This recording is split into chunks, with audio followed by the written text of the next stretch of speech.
Hello, everyone. I think we're live. Is everyone hearing me? Welcome.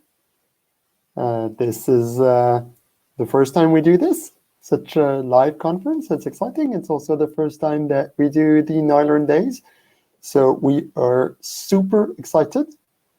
And I can see many people are online. So you're all getting familiar with the interface, I suspect. It's new to us too, by the way. The goal of using this interface is to be able to share as much as possible with everyone. We can invite several people online. As you can see, Bertrand has just joined us. And you are more than welcome to ask any question or make any comment that you want on the chat. The goal is really to have interaction as much as we can online. Bertrand, anything you want to add?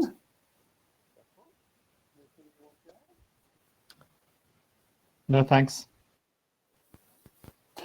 Very good.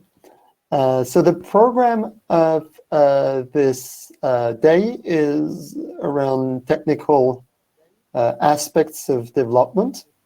In a very general, with a very general definition of technical aspects. And our goal really is to try to foster new contributors to Nilearn and even new maintainers. Our goal is really to build a wider, more technically skilled community to improve both Nilearn, but the wider ecosystem, including the Python neuroscience ecosystem, and in general, the Python science ecosystem. So our goal is that those materials will be useful both to bring everybody up to scale to make Nilearn bigger and better, but also for other projects. So we have quite an exciting set of presentations, in my opinion, with different topics that are all related to contributing to Nilearn. We'll start with Yulia Huntenburg, one of our core contributors, who will talk about adding new features to Nilearn with her point of view. And I personally will be extremely interested in this presentation because it's very interesting for us to feel what it is to be a contributor. I can't really say a new contributor because she was a new contributor, but quite a while ago. Then Bertrand will talk about documentation-driven development. I will give a broader picture presentation on how I think about open source development and about making choices for open source. Then we'll have Elizabeth. We'll take a break. Well, we'll have a bunch of breaks, right? Then we'll have Elizabeth, who will talk about GitHub for project maintainers, and that's not only low-level Git. It's also how to foster discussion, how to foster collaboration with Git. Hi, Elizabeth. And then Chris will talk about testing numerical code in Python. Chris is maintainer of Nibable and, of course, a contributor to Nilearn MyStats. So he's really maneuvering very important parts of the ecosystem. Jérôme then will go in details in our set of continuous integration tests. So basically everything that is useful to continuously run the quality assurance tests of Nilearn. And then finally, Alejandro will give us a broad picture tour of the wider Python ecosystem for neuroimaging, which we really would like to foster and see grow. So maybe before we go live with Julia, I can give a few words on the context of these dev days. The context is that we have merged recently Neistat into Nilearn.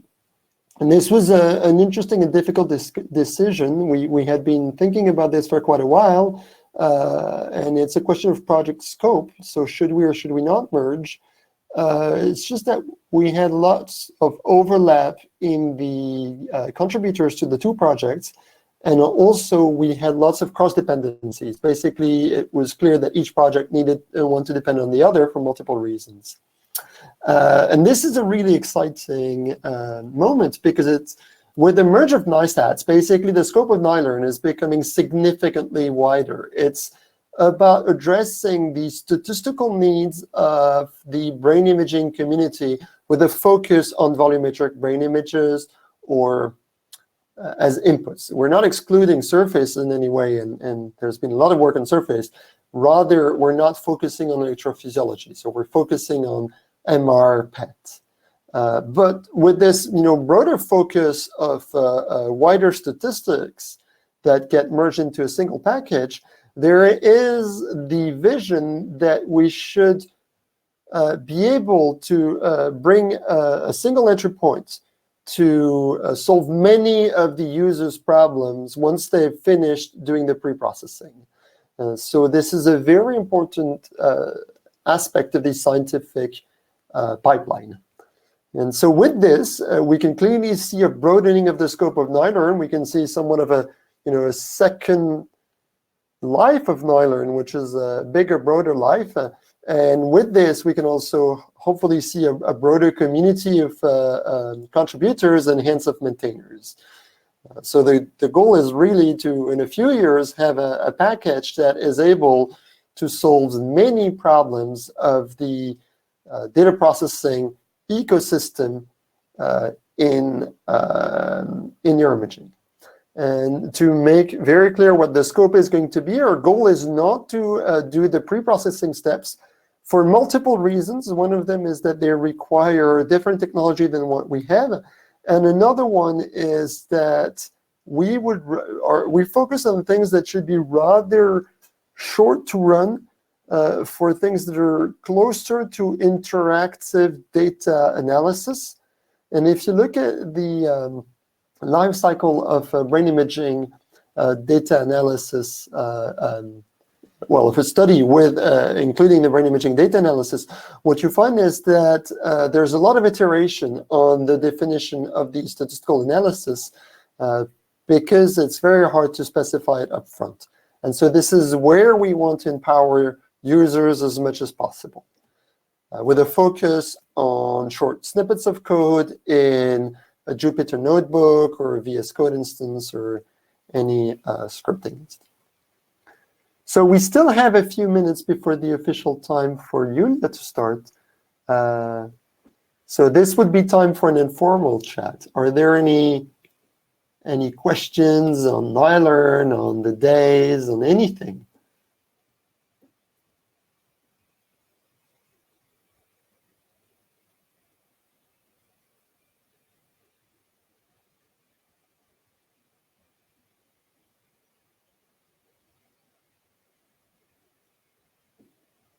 Will the videos be available after the event? The goal is to have the videos available online after the event.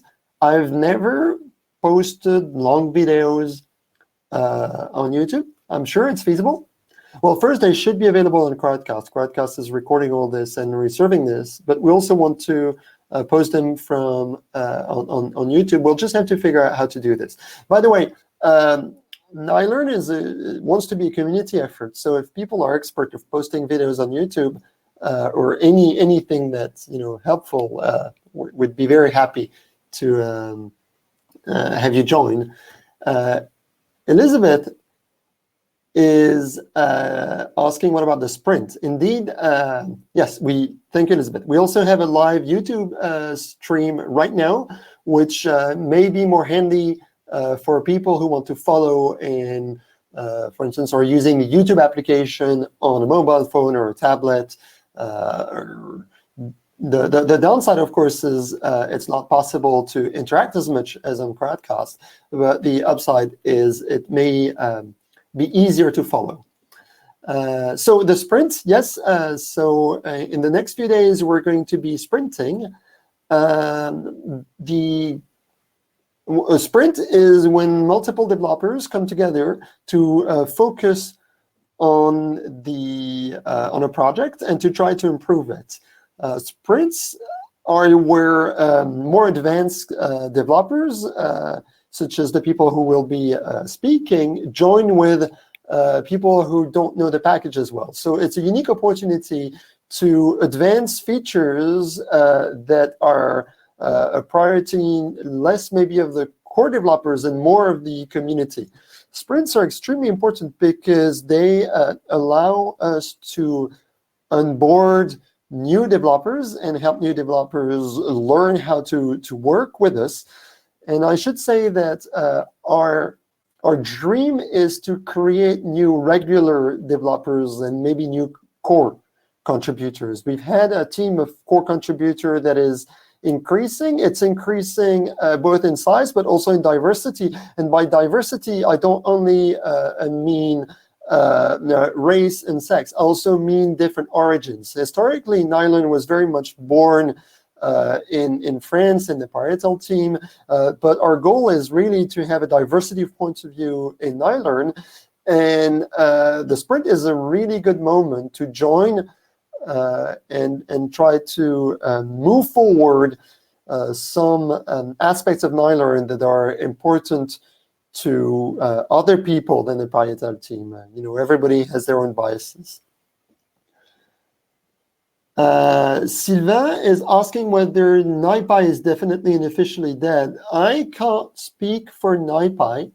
I think what really happened is that NiPy gave birth to a community rather than a specific tool. NiBabel was born out of NiPy and is doing extremely well. DiPy was born out of NiPy, so DiPy is diffusion tools, and they're quite an amazing tool if you do diffusion.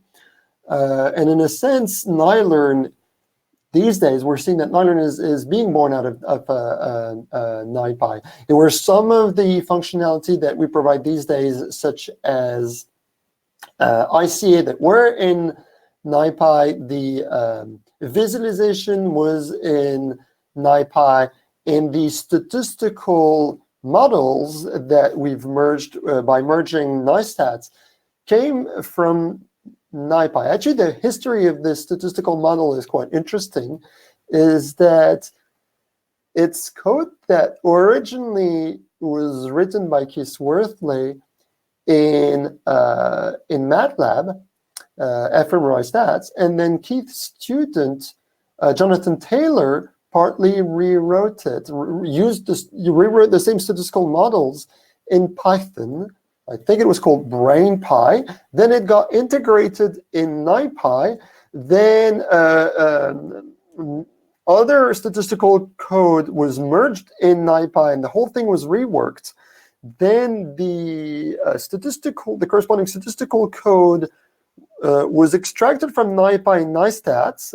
And the reason was that NiPy was a package that was difficult to install, and so we wanted a lighter package with NiStats.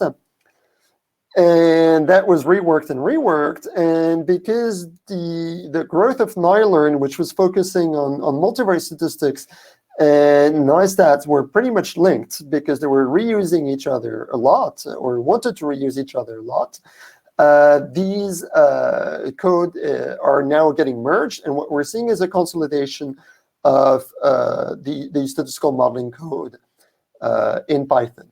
And that's really our goal, is to consolidate this more and more. Is there a plan to have a random field theory-based GLM inference in Nilearn? I will let Bertrand reply to this because he is the master of GLMs. Bits format into Nilearn. Yes and no. In a sense, I think it depends where the bits format goes. Nilearn doesn't do any pre-processing. So in a sense, we don't really input raw bits. But as the bits derivatives settle down, we should be able to input bits derivative. I haven't followed very well what the status of bits derivative these days. Last time I looked, it was a bit of a Babel tower because there were many derivatives depending on the software that was used for preprocessing. So as software that are used for preprocessing basically settle down to have more uniform outputs, we'll see that we'll improve this data loading, and ideally this should happen via bits. I think what I should do now in terms, more questions. Nilearn into the NiPipe workflow. Yeah, I mean, there are some parts of Nilearn that are already integrated in NiPipe. What the Nilearn team focuses on is a usage with Python scripts and notebooks. And the reason is that statistical analysis is often, not always, but often a place where you want to have a lot of short cycles of running analysis and looking at its outputs. So we really like working with scripts or notebooks. Are there questions? So, oh yes, there are questions. I'm sorry, I didn't see the questions. Oh, well, that's okay. Each time you put a question mark, this thing, well, people transform this in questions. So there was a question, and you can vote those questions up. There was a question that asked, if preprocessing is out of the scope of Nilearn, what would we recommend? Well, probably fMRI prep. It's really the package that has been emerging as an absolute standard for preprocessing. Yes, and Joe basically replied the same thing. That's really nice to see this. If you mentioned that Nilearn is optimized for volumetric input. Is there interest in improving the oh, that question jumped because probably somebody voted it. Interest in improving the usability of Surface? The answer is yes, and Yulia has already mentioned. So Surface is a good example of why we need a community.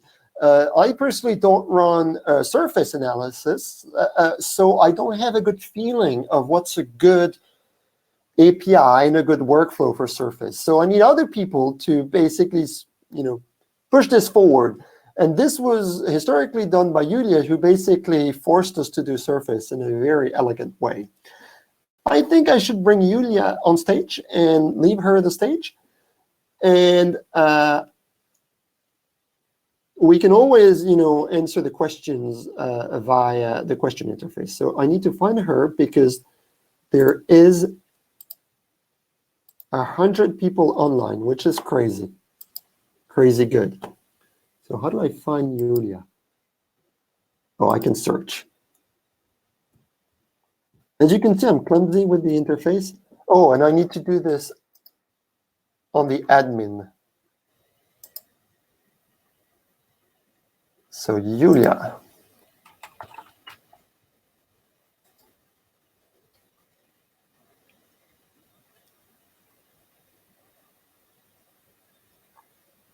Oh, there she is. Hi, Yulia. Let me bring you on stage.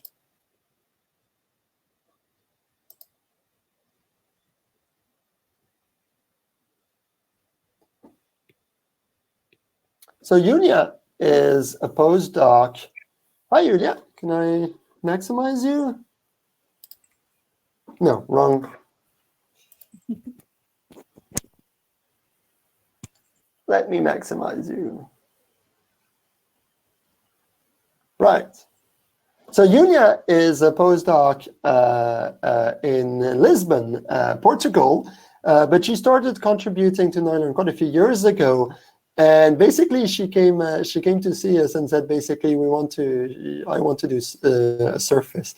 And I was like, oh, Surface, free surfer, complicated. I don't know how to do this. And she made it happen. So maybe that's the story that you're going to hear. Yeah, the floor is yours. Perfect. Let me share my screen. Oh. Present. And share.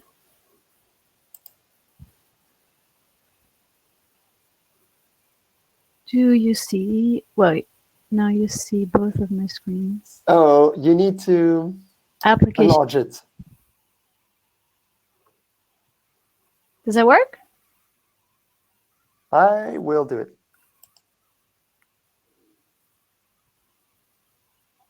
Yay! Oh, there we go. Okay, so thanks for the introduction, Gaël. Hi to everyone. So I will speak about adding new features to Nilearn. And yes, I will do so on the example, as Gaël mentioned, that I've been part of myself, which was bringing support for cortical surfaces to Nilearn. So I want to go through this example a little bit, but then also based on it, outline a few lessons or ground rules that I've learned in the process. And then more generally speak a little bit to the question if and when adding new features is a great idea, or if it might be a case of feature creep. And finally, say a few words about the future of Nilearn, the future of cortical surfaces in Nilearn. So to start off, just a little bit of context where I was at when I started contributing to Nilearn. And I just pulled this off my internet history. I started programming in Python in 2013. And before that, I had learned a little bit of MATLAB, but really nothing to write home about. And I joined GitHub in January 2014 to make my first small pull request to NiPipe, which got merged. And I was very lucky at the time to work as a student with Chris Gogolewski, who was one of the core developers of NiPipe and really got me into the world of open source software. But after that, so I made some more contributions to NiPipe and like first issue to another software, but mostly I used GitHub to maintain the little tool I was working on for my master thesis. Then in summer 2015, through a colleague, I got to be part of the Nilearn coding sprint. And this was really kind of a game changer for me in terms of my ability, and I think especially my confidence in the ability to contribute in a meaningful way to scientific software. And since then, what has kept me moving forward in that direction, I would say, are really brain hacks in a big way, coding sprints, and also the Google Summer of Code that I did as a student and as a mentor as well. So, but at this first coding sprint that I went to, I was a bit at a loss of what to do. And I guess Gaël tells the story a little bit differently. But so I chatted with Gaël about what could be useful for them and what could help me learn. And at the time, I had started my PhD and I worked a lot with cortical surfaces. So most of the people in the Nilearn development team did not work with cortical surfaces, but I could apparently convince them that it would be great to support them in Nilearn. And so Gaël suggested why I don't give a shot of integrating cortical surfaces in Nilearn. And I was a bit intimidated, but also intrigued and probably sufficiently naive to go for that challenge. So again, this is less than 2 years after I wrote my first lines of code in Python. And the reason why I want to emphasize this is really to encourage people that maybe feel like they're not in the position to make meaningful contribution to the software, because my experience has really been that this is really one of the things that you only learn by doing it. Yeah, so the plan was to bring cortical surface into Nilearn.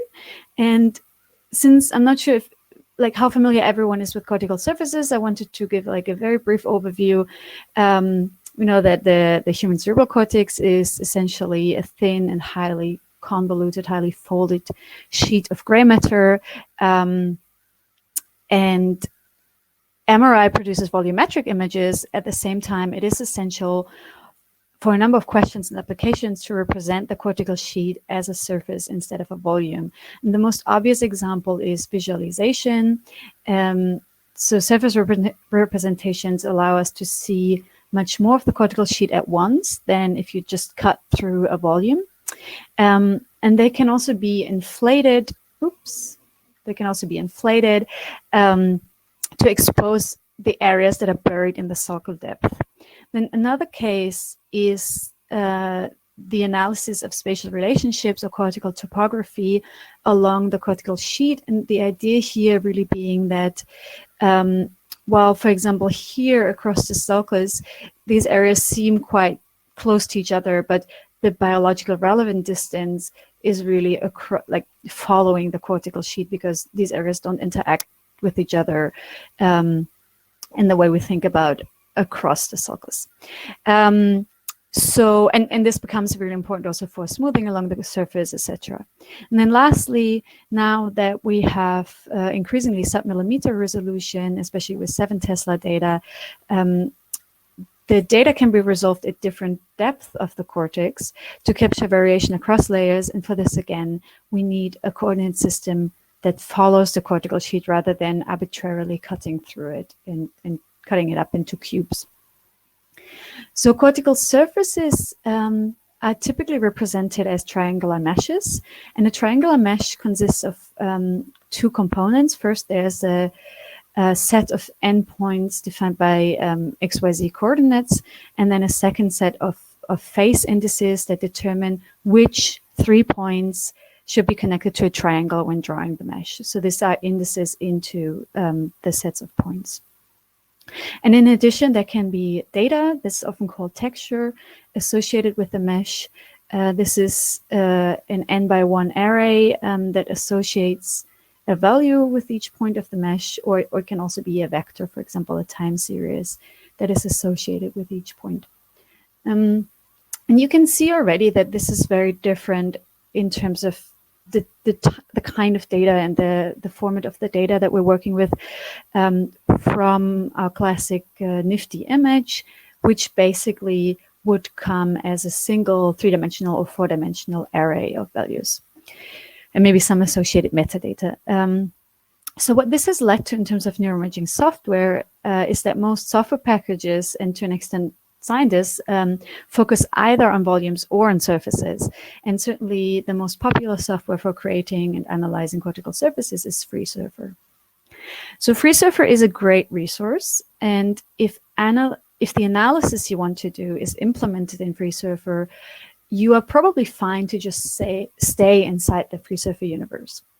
However, if you want to do a different analysis, something more advanced, or really just tweak the analysis in a way that they maybe hadn't foreseen, it can become quite tricky. So the idea is to enable Nilearn to work with cortical surface data. And again, as Gaël said, the idea is not to provide functions to like extract these surfaces or align surfaces to do all of this pre-processing, but really to do statistical analysis on surface data.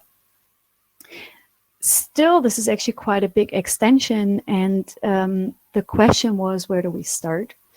We started with plotting, and this might seem, or to me at the point, it seemed a little unintuitive, because why would you implement plotting surface data before you really have any way to analyze surface data? And part of the answer is that, as I said, visualization is an important application in and of itself of cortical surfaces. But beyond that, it was, I would say, quite a neat move, so to say, because implementing the plotting functionality solved, or made it necessary to also solve 3 issues that would then pave the way to an extent for any surface-based function that might be implemented at a later stage. So first, it had to provide the ability to load surface data from file. Then it required some internal representation of surface data, and it also enabled, like once implemented, the plotting would also enable everyone to look at surface data at every step along the way at a point where we might want to implement more complex processing in the future. So you can read up on some of the details in this report, but just here in short, we implemented loading using Nibabel, I don't know how to pronounce it, which is also used for the loading of volumetric data in Nilearn already. And similar to the volumetric data, the loading functions take either a file name or a surface object as an input. And supported formats are currently GIFTY or any of the FreeSurfer type formats. And there are 2 separate functions, one for loading surface meshes and one for loading surface texture. Then internally, a surface object is represented as follows. So a mesh is a list of two NumPy arrays, one for the coordinates of the points and one for the indices of the faces. And a data or texture is represented as a simple NumPy array. And I will talk a little bit more about the potential future of this and maybe the issues with this later on. And then, so the bulk of the work was in the plotting, of course. We implemented this using matplotlib's plot trisurf function. So this is a function that plots triangular meshes. However, we needed to embed this function in quite a bit of extra code that handles, for example, the interpolation of point data to the values on the faces, but then also things like masking and thresholding, the default orientations of the brain, etc. And we did this in a base function called plotsurf, but then also provided two additional functions with preset defaults for plotting of regions of interest or parcellations, as well as statistical maps. And with this, we kind of followed quite closely the structure that already existed for plotting volumetric images. And then we also made two usage examples for these functions. The first is just a plotting of the Destrieux atlas on a convoluted and on an inflated surface of the FS average pi space. And then there's this a little bit more complex example that uses a mask of the posterior parietal cortex as a seed, and then runs a seed-based functional connectivity analysis on a public resting state fMRI data set projected on the surface. So this results in a group level correlation map that is computed and then plotted to showcase these different plotting options. And this is more or less where I had left off, because I had to finish my PhD and move to Portugal. But then, of course, one of the most rewarding things in contributing to a larger project is that ideally your code keeps being built on by others. And so some of the things that had happened or that has happened since is that Nilearn now has the ability to project data that is given in volumetric space onto a surface mesh using these different types of interpolations. So that means that even if you do the analysis in the volume, you might be able to visualize your data on the surface. And then there's also this interactive HTML viewer version of the surface plotting where you can switch between, for example, between the hemispheres or inflated or piled surface, and move around. So this is really cool. And I think most of this was contributed by Jerome. So for me, going through this example of adding surfaces to Nilearn, I thought about what, for me, were the big takeaways from this experience. And I came up with three that I think might be helpful for people who want to contribute in the future to Nilearn, but also beyond Nilearn, I have found these really instructive for my own projects as well. So first is avoid additional dependencies. So these are the existing dependencies of Nilearn, if I'm not mistaken. And let's say you will meet a big resistance if you try and add a feature which makes Nilearn dependent on a new library or package. And, you know, this is on the one hand, it's in the interest of keeping Nilearn easy to install and to handle for the user. And on the other hand, of course, from the development side, the more external libraries we use, the more susceptible the software is to changes in those libraries or bugs, or just simply keeping track of all of these different versions of different libraries, test against them, etc. So in the case of surface plotting, there are fancier libraries for plotting surfaces, for example, Mayavi, but this is really a bit heavy and it's a bit hard to install. And so hence was the decision to just use matplotlib, which was already a dependency for plotting volumes in Nilearn. And this has a lot of advantages in terms of in terms of making it comparable to the volumetric plotting, it also has a few drawbacks, especially since this function in particular can be a bit slow for high resolution surfaces.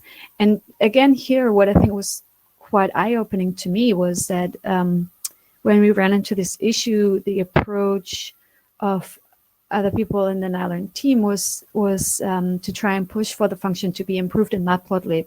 So of course, this is a much more sustainable approach, and also that kind of benefits the community at large much more than if we try to kind of work around and reinvent the wheel inside Nilearn. Yeah, so then the second lesson, I think for me, was to write tests for each part of my code along with the code. And I'm not sure if I'm preaching to the choir with this audience, but I think I just want to emphasize this also to myself again, because I think I tend to, like, at some point forget how great of a habit it really is to write tests for every little function, even if it's just for myself. Because once you kind of are in the habit and are familiar with the basics of testing, coming up with a test is often quite quick, because you're already thinking about, what is this function supposed to do, what is not supposed to do, and it actually helps you to think about it in a really formalized way. And of course, it will make it much less likely that you accidentally break your function or introduce a bug later on as you're developing and extending it. And for sure, if you want to add something new to Nilearn, you will be asked to add tests at some point for your new functions as well. And then third, and I think this is really something quite special about Nilearn, and I think this is something that Bertrand might speak about later as well, is that in addition to this unit tests, new features are typically required to come with an example. And an example means that, first of all, you provide a data set that can be downloaded, like a public data set that can be downloaded through a data fetcher. So this can be already downloadable somewhere, like this can already exist on the internet, or you can also make it available or hosted through Nitric, through the Nilearn Nitric account, I guess. And then you'll have to write a data fetcher and test the data fetcher so that the data can be downloaded easily through the software, and then write the example. And there are some rules, so it should be clear and instructive, but then there are also like some just formal rules so that it gets rendered nicely in this example gallery. But honestly, like when you have the blueprints of the others, it's quite straightforward, I found. And I really think that this is one of the aspects that sets Nilearn apart, that for every function there's an example with good explanation and with the code and the data you need, and this makes it easy to get started and also can make it much easier to troubleshoot. And this is something that we adapted in one of my own projects completely like this, because I think it's a really cool aspect of Nilearn. But yeah, just to say, like, once you add a function, there's actually going to be a lot of other things that you'll need to add. At the same time, doesn't mean, of course, that you yourself have to edit. This can also be a collaborative process. Yeah, and I think also finally the developing with an example also helps to keep the focus on the target in a way, because maybe one of the most important questions to ask when adding a new feature is, should this feature actually be added? Because there's this concept of feature creep or scope creep, or however you want to call it, which basically states that if you keep adding new features, even if the features individually are quite beneficial and good, at some point there will be a point where you end up with a software that is confusing and hard to use. And because it just becomes harder and harder for the user to find the features, to understand the features, to understand the main functionality and flow of the software. And it also becomes harder to maintain the software, of course. And so in a way, there comes a point as you add more features where there's a trade-off between quality and quantity. And of course, then the trick is to find that point. But I just think in general, it's really important to keep this in mind in the open source software community and for scientists in particular, because, so this comic might not apply because we don't usually have a boss that's like, tells us to, implement this feature if you like it or not. But instead, I think we might have a lot of individual users and contributors that are interested in a particular feature for their scientific question. And on the one hand, that's great because that gives motivation to contribute, right? If this is something you want to use yourself. But at the same time, I think it is important to still keep an eye on like how many people do actually want this and what does this actually mean in terms of maintenance. And so that there are situations where actually not adding a feature might be the right choice. So it's just something to keep in mind when contributing and also when reviewing other people's contributions. And something I have found for myself kind of a bit mind-boggling, but also kind of interesting, is how this trade-off between complexity and novelty, like adding new features, really depends on the goal of your software, or at least that's where I have fallen at this point. Because for me personally, just as an example, how I think about this for Nilearn on the one hand, and then Niras on the other. So Niras is a package that I made together with one of my PhD supervisors, with Pilou, and this implements algorithms that are specifically designed to handle high resolution 70 or beyond data, and kind of support the new sequences, support the new analysis that come with this data. And I think in a way it's been a little bit tricky for me in like working on this project, coming with a lot of the principles I guess I got from Nilearn, and of course not being able in the same way, because it's a very different scope and very different project, to implement them in the same way.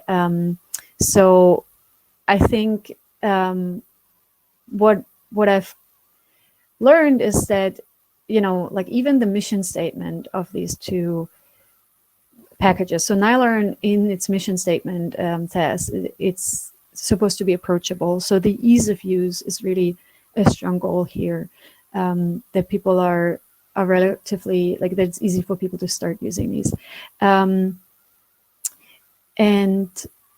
whereas for Niras, the intention was really to improve on the issues that were there with installation usability of its predecessor CBS tools. So in other words, it's already a good result for now for us with Niras, to make these tools more approachable than before. Then Nilearn targets a large number of quite diverse users, while Niras at this point is mostly used by people that are already fairly expert in this subfield that is targeted in this like high resolution neuroimaging or MRI.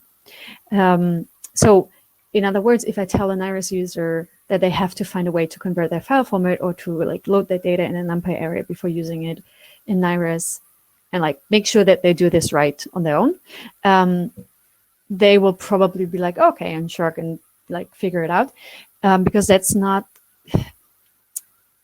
a price they are willing to pay to use these algorithms. Whereas a Nilearn user, I think rightly so, to an extent, would expect that this is handled in a standardized and robust and kind of tried and tested way internally.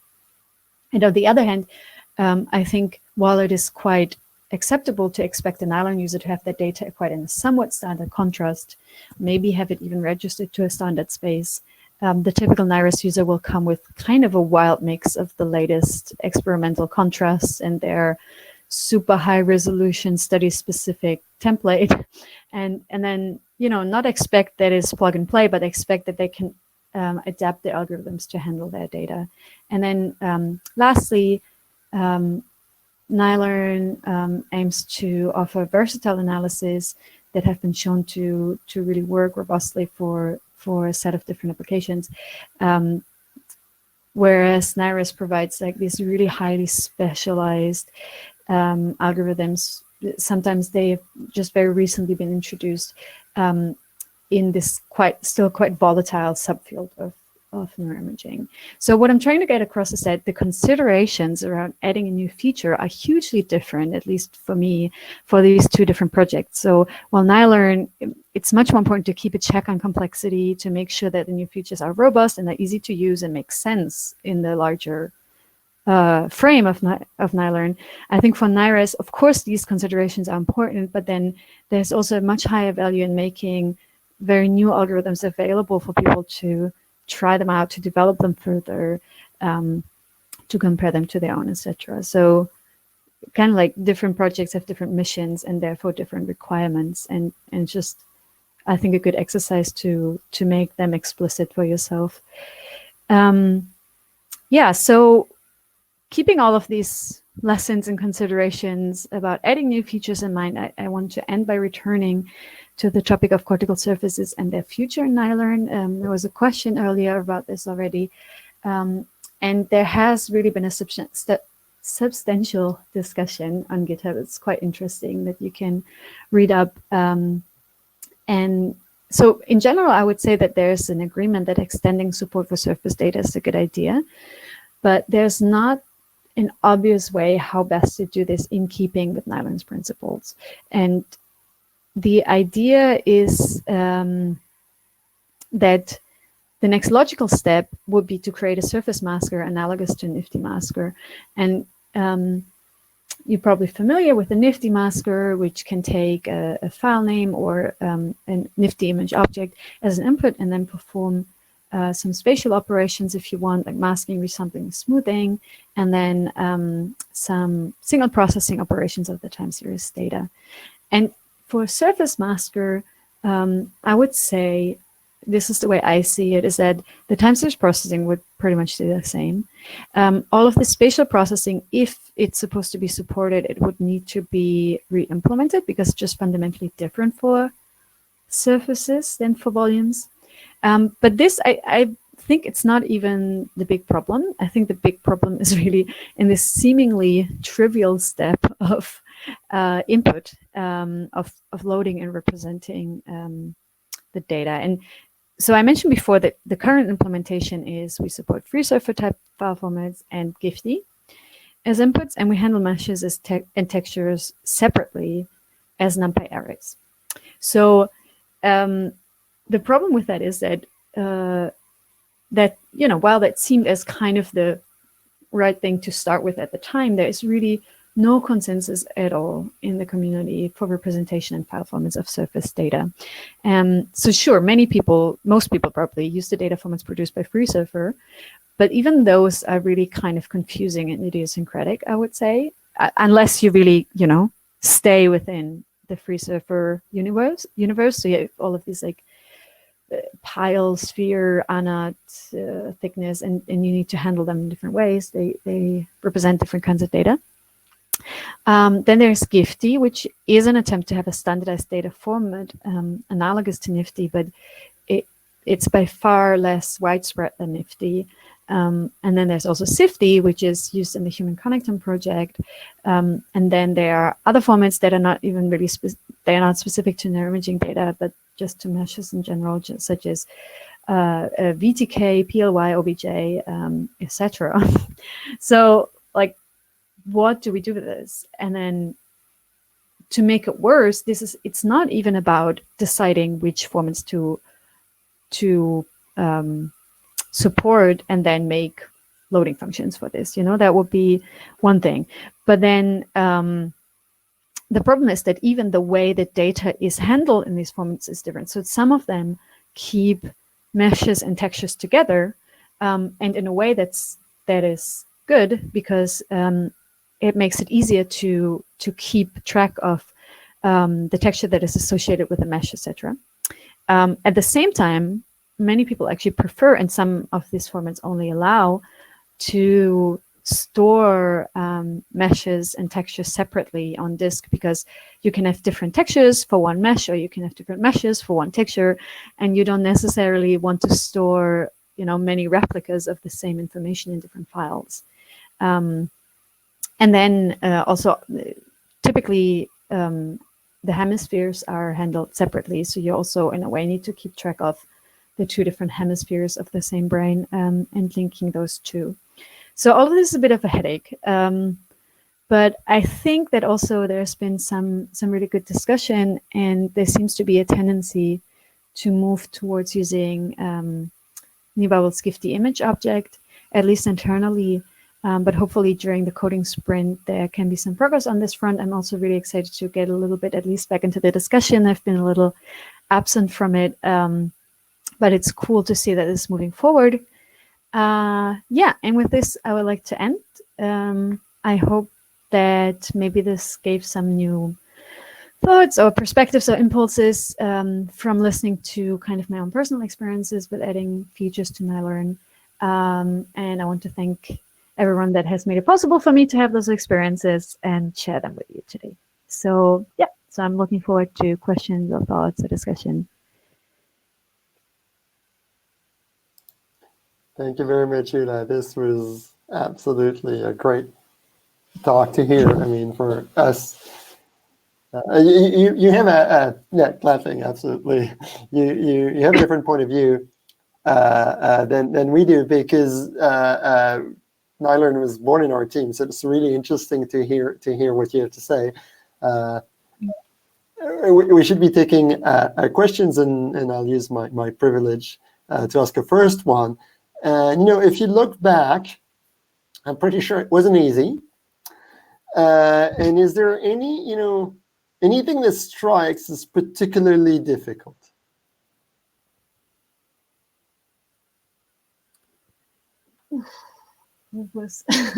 I mean, I think the most difficult is really the first step of kind of getting into it and finding the right project, so to say, like finding a problem that you are excited about, that you are able to do, and that also people are excited about too and are going to help you or are going to support you on. Because I think from there, it was really, there's really a lot of support in the community once you start doing something, I would say. And yeah, and I think as long as you're like open to that, those were not for me the big issues. For me, I think it was really once I knew, okay, I'm going to work on this, and people apparently think it's a good idea for me to work on this. Yeah, I think that's maybe the biggest hurdle. And then, I mean, in terms of surfaces, the biggest problem, as I mentioned, it's that people should finally decide on one file format. But yeah, in terms of the process itself, I think that's it. Yeah, that's a very interesting comment. There's a bunch of problems that are best solved outside of Nilearn. And yeah, figuring out the right surface of representation is probably one. Roberto has a question. He's asking whether the scope of the surface aspect of Nilearn is exclusive to function and functional data. I think you can answer this one. Wait, can you repeat that? Or his question is whether the scope of the surface part of Nilearn is exclusively limited to a function. Yeah. No, I wouldn't say. I think in terms of visualization and loading, etc., it's even typically it would be easier to have anatomical data, unless I'm not sure if, because it's coming from Roberto, if he has something very specific in mind, that then again might be maybe too specialized to fit the scope. But there's a bunch of tools for maturing folding, for example. Yeah, I mean, I think this would be one of the questions for like, is this in the scope of Nilearn? Absolutely, and there, I think the scope of Nilearn is defined as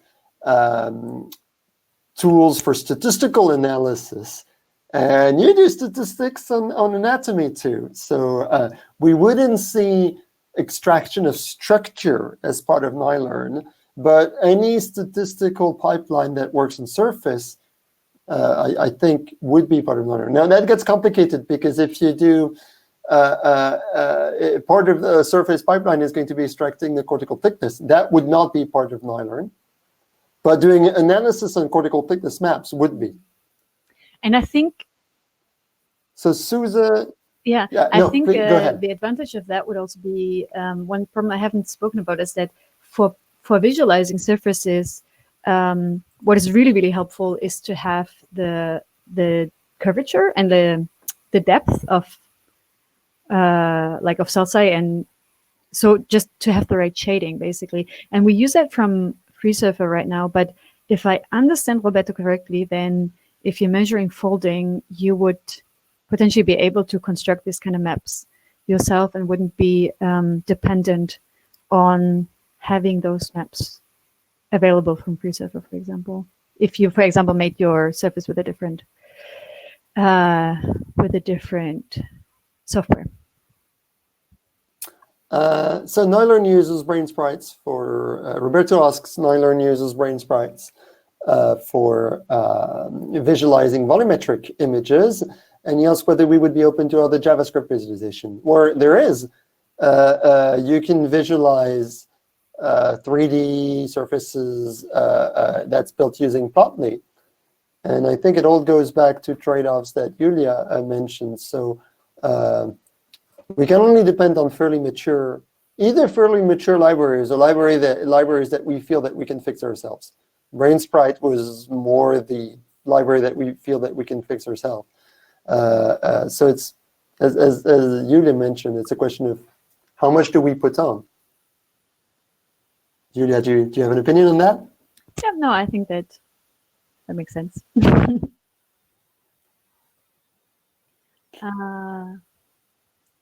I think there was something else. Mm-hmm.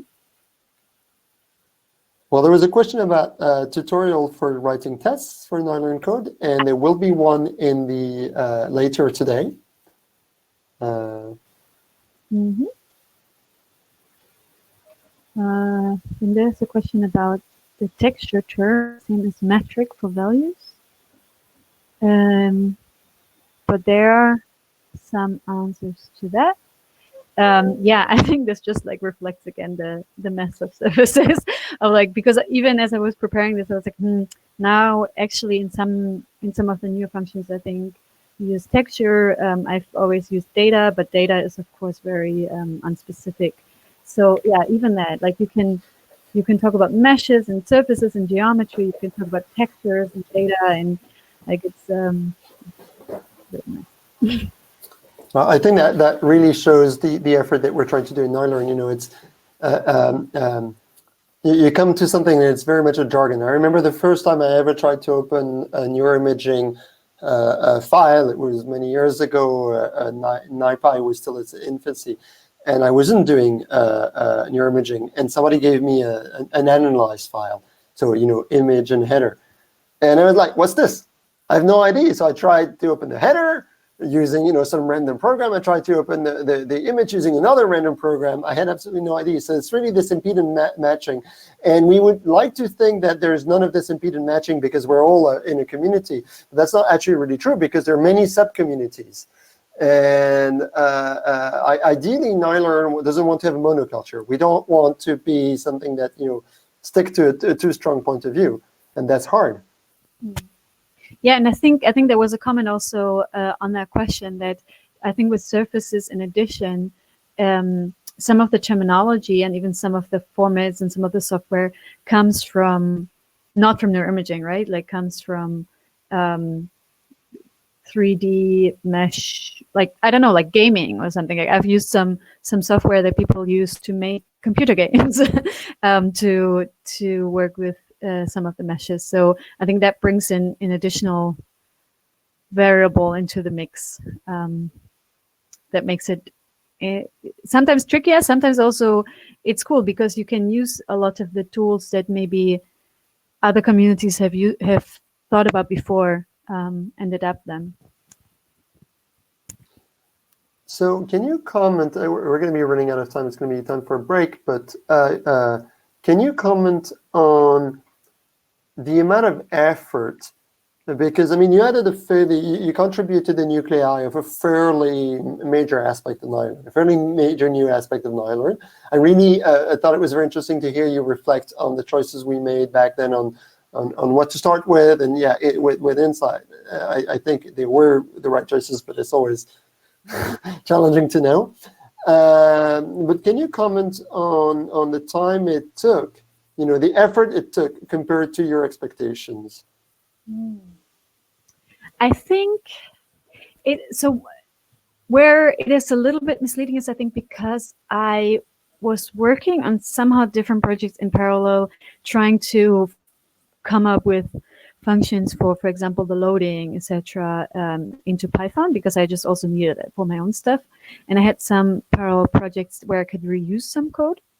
I think where I was really surprised, and that's why I put it a little bit in the presentation as well, is that, once I had my code up and running, I was like, great, this works. And then comes all of the work of testing and making an example, and even hosting this data set on Nitric. And so I think that was what I didn't expect, because I didn't have any experience in really adding substantial features to a software.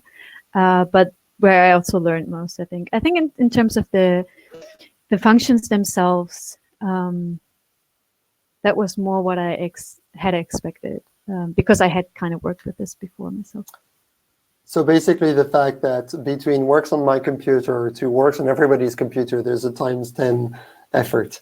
Yes. So that's the difference between a pile of code and software. Exactly.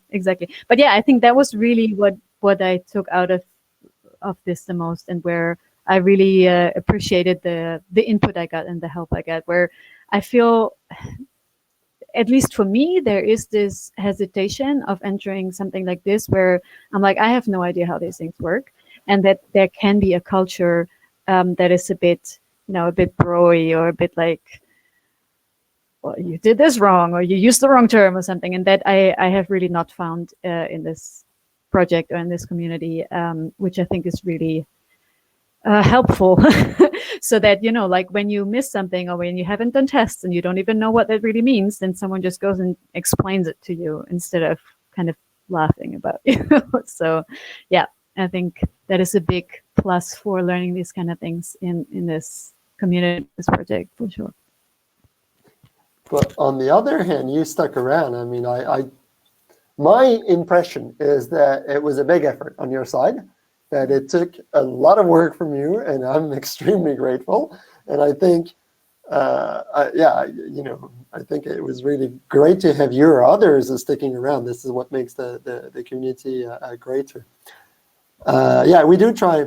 Everybody tries to be friendly and helpful. Sometimes people are tired, and I mean, I don't think it has happened too much, but you're exhausted, and then you don't answer questions, for instance, which is unfortunate. Yeah, for sure. But I think, just as a last comment, I think that's also a big point of sticking around. It is just really coming. I was really tempted to come to the coding sprint in Montreal, although, I mean, now it's not, now it's virtual, although this really didn't fit at all with my plans, because it's just really fun. I always learn something new. And maybe a last kind of advice also, to have this inside your academic career. For me, I did this little, this project reports that are supported by BrainHack. I, in the end, actually did a little technical report, and I used all of this for my PhD thesis. Not all of the people in my committee really got it or really appreciated it, but I think in the end, it can also be a way of doing this kind of work that is really helpful for you and for the community, and then still getting some measure of, the classic academic accountability out of it. At least that's how I've tried to do it. It's not that these get tons of citations or something, but at least you can point to it and be like, I actually did this. Yeah. Right. I hear two very important things that you've said that go in the same direction, is that when you were working this code, it was synergetic with some of the problems that you had. And I think that's crucial, and then later on you feel it has brought something to you. And I think that's something crucial for open source. Is open source should also bring something to you. If it doesn't, then you're barking at the wrong tree. I think that's really important because it's a lot of work, so you're going to get tired. My feeling about open source in academia, and I'm a bit special because that was a very important part of my career, is that the skills that I've learned doing open source were just crucial in every single aspect of my career. It's useful to know how to code. It's useful to know how to work with projects in big teams. It's useful to know how to describe things in a simple way, which we do in a documentation. And it's undervalued in a formal academic resume. It's not boxes you tick. But I think these are factors of success to go further and achieve big things. That's my opinion. Yeah, for sure. All right, we're scheduled to have a break. I am going to leave this running, but and if you want to stay on screen, you're welcome to, but you can also give yourself a break. If there are any questions or anything, so we schedule rather large breaks because online events can actually be absolutely exhausting. You might have a life in the house, a dog or a kid to feed, I don't know. So we're going to keep this running, and if there wants to be any kind of chat or questions in the chat, this is all good. And we will resume. And there's the online town where we can go and chat. That's a lot of fun, by the way. I advise you to test the online town. It's a huge amount of fun. And so we'll see you all soon for Bertrand's talk. Thank you very much, Yulia. This was absolutely great. Thanks.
So we are waiting for attendees.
Hi everyone. So I think we have Bertrand online as well. Sorry about the change of link. It's the first time we do it. We use Chrome Crowdcast, so we are still discovering it a bit. So now we will have a talk by Bertrand once we get everyone from the previous link. I will try to bring him online.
Hello, can you hear me?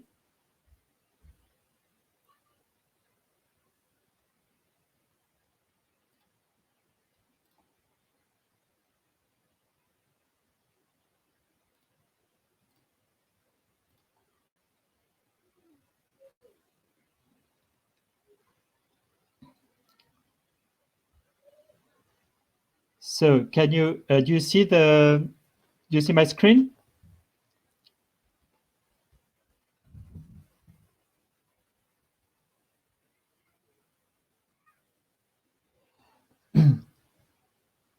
Okay, so let me start this presentation. So maybe.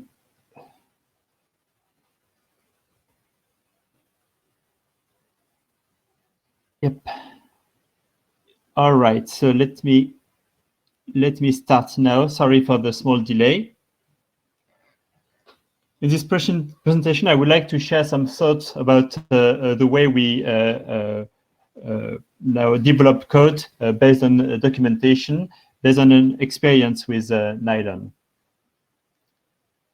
So I will first start by explaining what documentation-driven development means and how we make good documentations. And then I will go to more details about Nilearn documentation proper. I will finish by an example.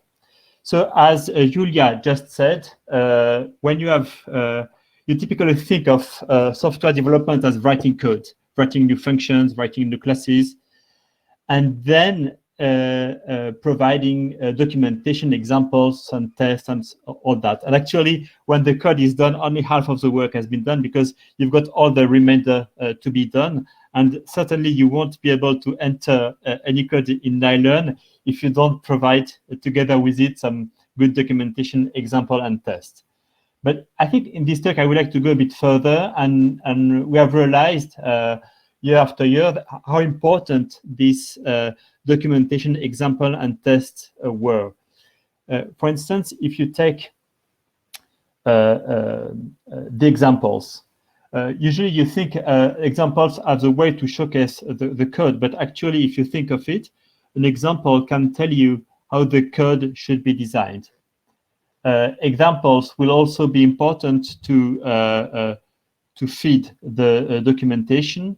Documentation should be based on examples. Sometimes you don't know how to design a good test for the code, and this will be discussed later on today.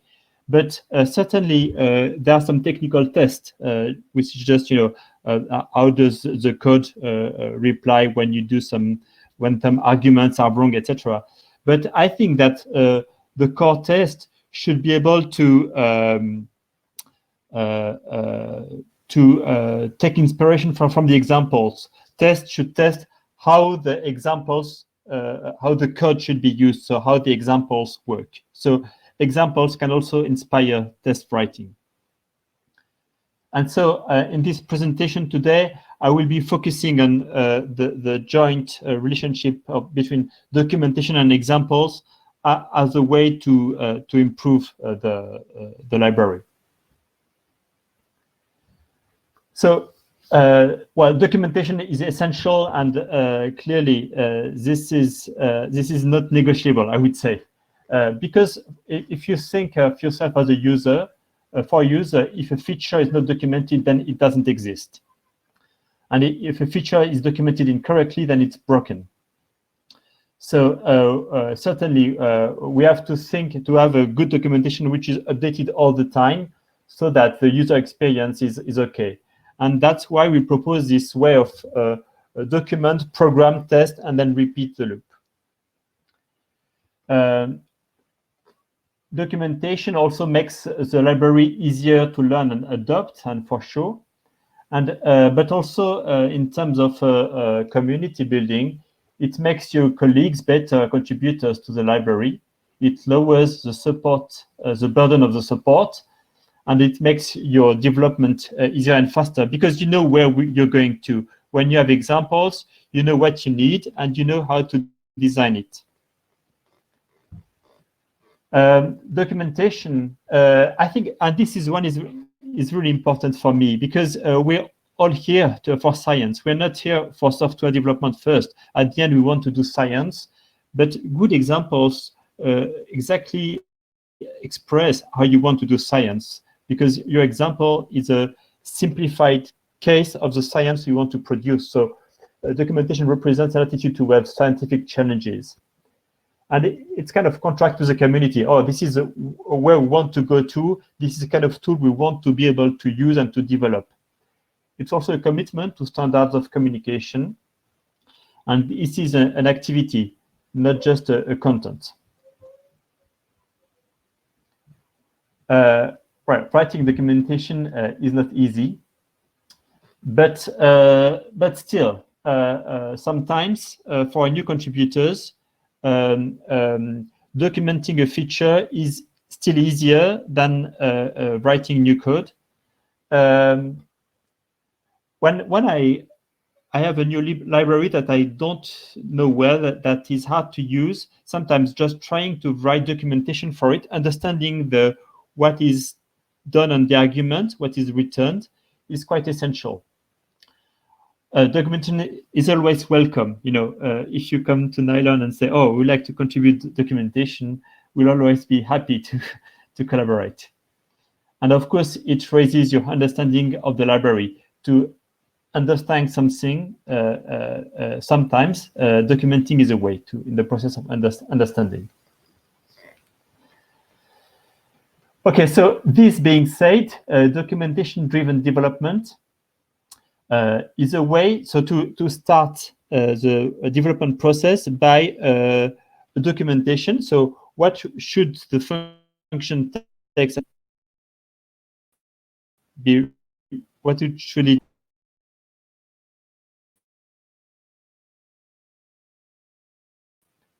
So in this way, you first think what the code should be, rather than what it does currently, how usable it is now. Documentation-driven development provides a high-level overview of the work. It makes communication easier, because you know the block that you want to do. You don't know, it's not implemented yet, but you have a kind of contract of what you want to go towards. So it gives you also a metric of success to drive you to develop the documentation, the code. And also it binds programming efforts into a coherent narrative, because you have the whole story in mind, and you know that the piece of code will integrate in the whole story. So you're not lost primarily in the development details and technicalities, but you get the big picture. So all these arguments I'm making are also developed in the YouTube video, for which I provide a link below. So if you Google documentation-driven development, you will find it. Now, in my experience, one thing is to avoid YAGNIs. So YAGNIs, you aren't going to need it. So it's all these features that come and that are sophisticated, and sometimes too sophisticated, and at the end they make your life more difficult as a developer, as a maintainer of the library in particular. And so I think it's like feature creep. Yulia also talked about that. So here I copy-pasted an email, maybe from one of you. I don't know, and that's fine. The question in this email, it's just suggesting like to add a new feature, which is great because it has been promoted in a publication. But the problem is that if we accept all these contributions, then we will have too many. It will be impossible to maintain. And I would say a word here about the neuroimaging community. There is a huge creativity on methods to solve problems, which is great on one hand. But on the other hand, it's a bit dangerous, because then we don't.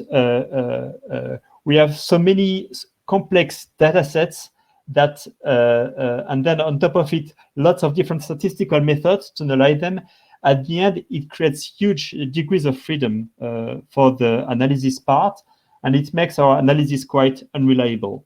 And so this, at the end, this leads to a loss of confidence of what people do in the community, because, well, they kind of extracted some features from the data, but it's so easy to extract features that at the end you don't know what is real in your data.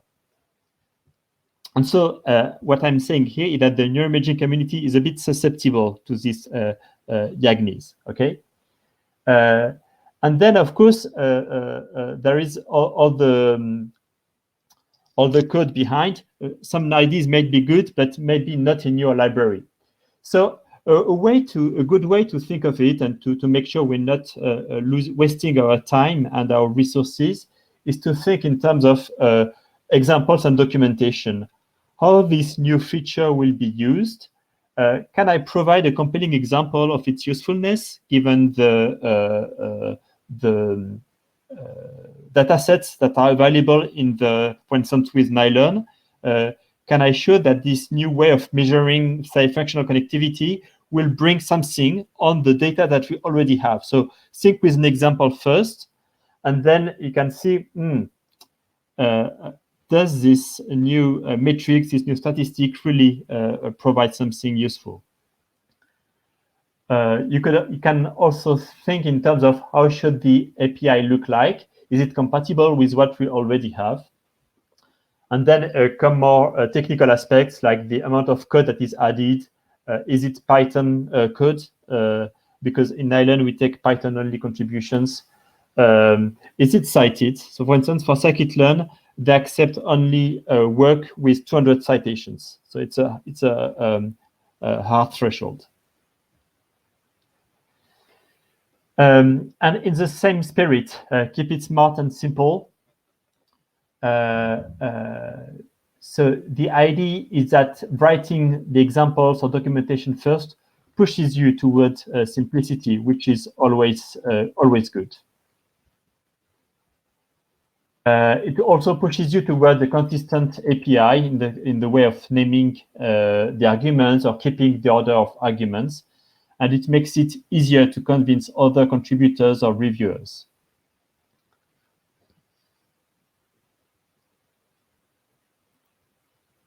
Okay. To conclude this first part, I would like to provide some useful references for documentation. I think that NumPy is the mother of all scientific Python projects, or many of them, and so it's always a reference to see in terms of organization of the documentation. Also, we have some common efforts with scikit-learn, and so we have decided to rely on the core API choices of scikit-learn, and on we target the high quality of the documentation of scikit-learn. Then the next library that you need to be aware of is Sphinx, that generates the documentation given the RST, the REST files that are provided in the documentation folder. I will get back to that later. And maybe more importantly, or more simply, simply take a look at the guidelines of Nilearn. So we provide online some guidelines for developments of documentation and of the library. Maybe here I switch to the second part of the talk. Are there some questions that I should be aware of?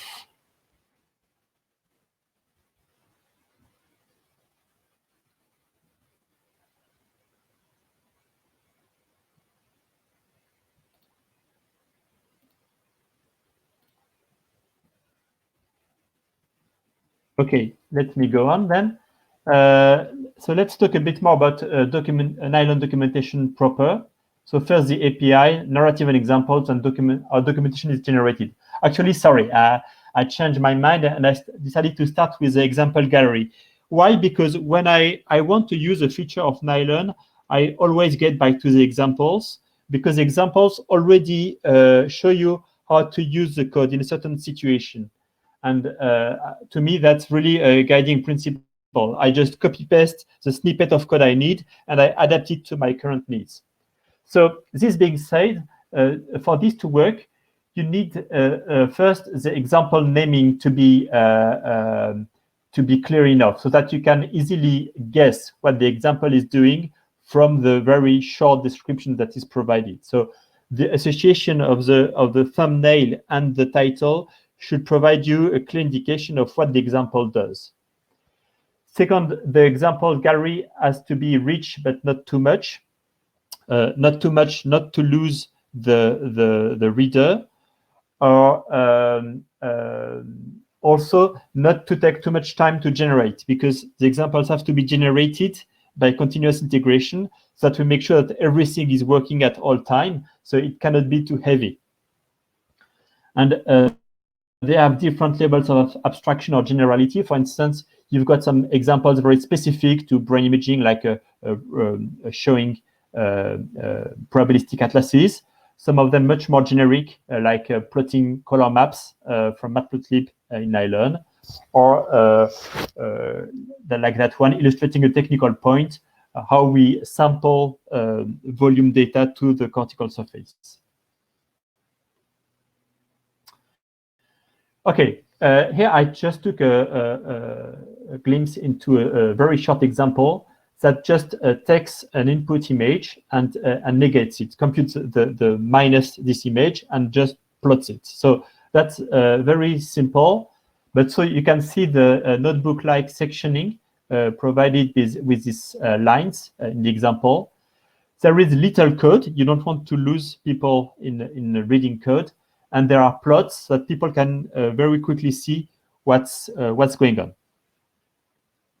and what the example does. And when it's generated, this is what the example looks like. So once again, very little code. You can see the block in a notebook style way, and with documentation inserted to make everything clear.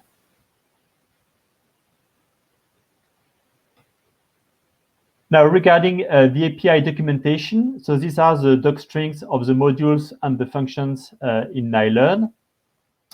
For instance, if you look here, I took a small snippet from the generated documentation, which is online. And you can see how the documentation is structured. So for each function, it will provide a description of the input argument here, surf mesh. So stating what it is, what it means, the semantics of these arguments, and also the return arguments of the functions. Here, this function actually loads a mesh file and generates and returns some arrays that describes the mesh. And one choice that we have made was not to create yet another mesh structure, but simply represent this with two arrays, NumPy arrays, one for coordinates, the coordinates of the vertices, and one for the faces or the triangles that make the mesh. And this reliance on simple structures is a feature to make the library very easy to understand. Importantly, you want to relate this load surf mesh function to some examples to see how it is used, how it can be used. So that's very important. And another feature of documentation is that it's always to orient the user with a table of content and the previous and next topics. So again, when you look at how the API documentation is written, it states briefly what the function does. It provides a concise description of the parameters and the returned argument. Sometimes we also have a doc test that shows you directly how to use this function. For instance, this one, normalized matrix on axis, could be a bit abstract. So instead, to make its understanding easier, you can simply show what it does on a given array. And then there is another part of the documentation, which is a narrative documentation, which is called user guide. If you look at the Nilearn documentation, and it's really, it tells you something. It tells you a story. It tells you what the library does for you. So it's focused on neuroimaging concepts, not on Python technicalities. And the idea is to make it pleasant to read with the alternance of code and of explanations and small snippets of code and some figures so that the reader can always understand easily what's going on. It's important, it has to be thought of as something to educate people to use Nilearn neuroimaging concepts, to get acquainted with neuroimaging concepts.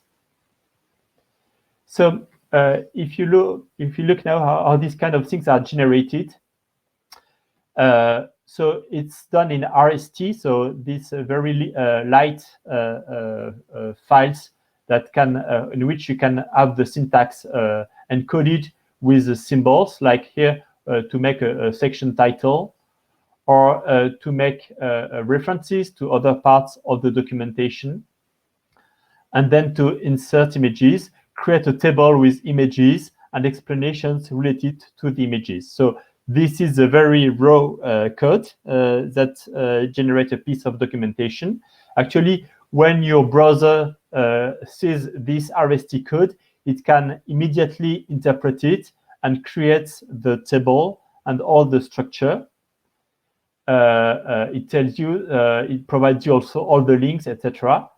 And then when you compile the documentation and look at this piece of documentation as a finalized documentation, it will look like that. You have a section which provides a small explanation, and then a table with some snippet of images and an explanation each time. So you try to make the explanation as visual as possible. You avoid lengthy explanations, rather illustrate a simple feature with an example each time, so that it remains minimal, so that you can easily grasp that.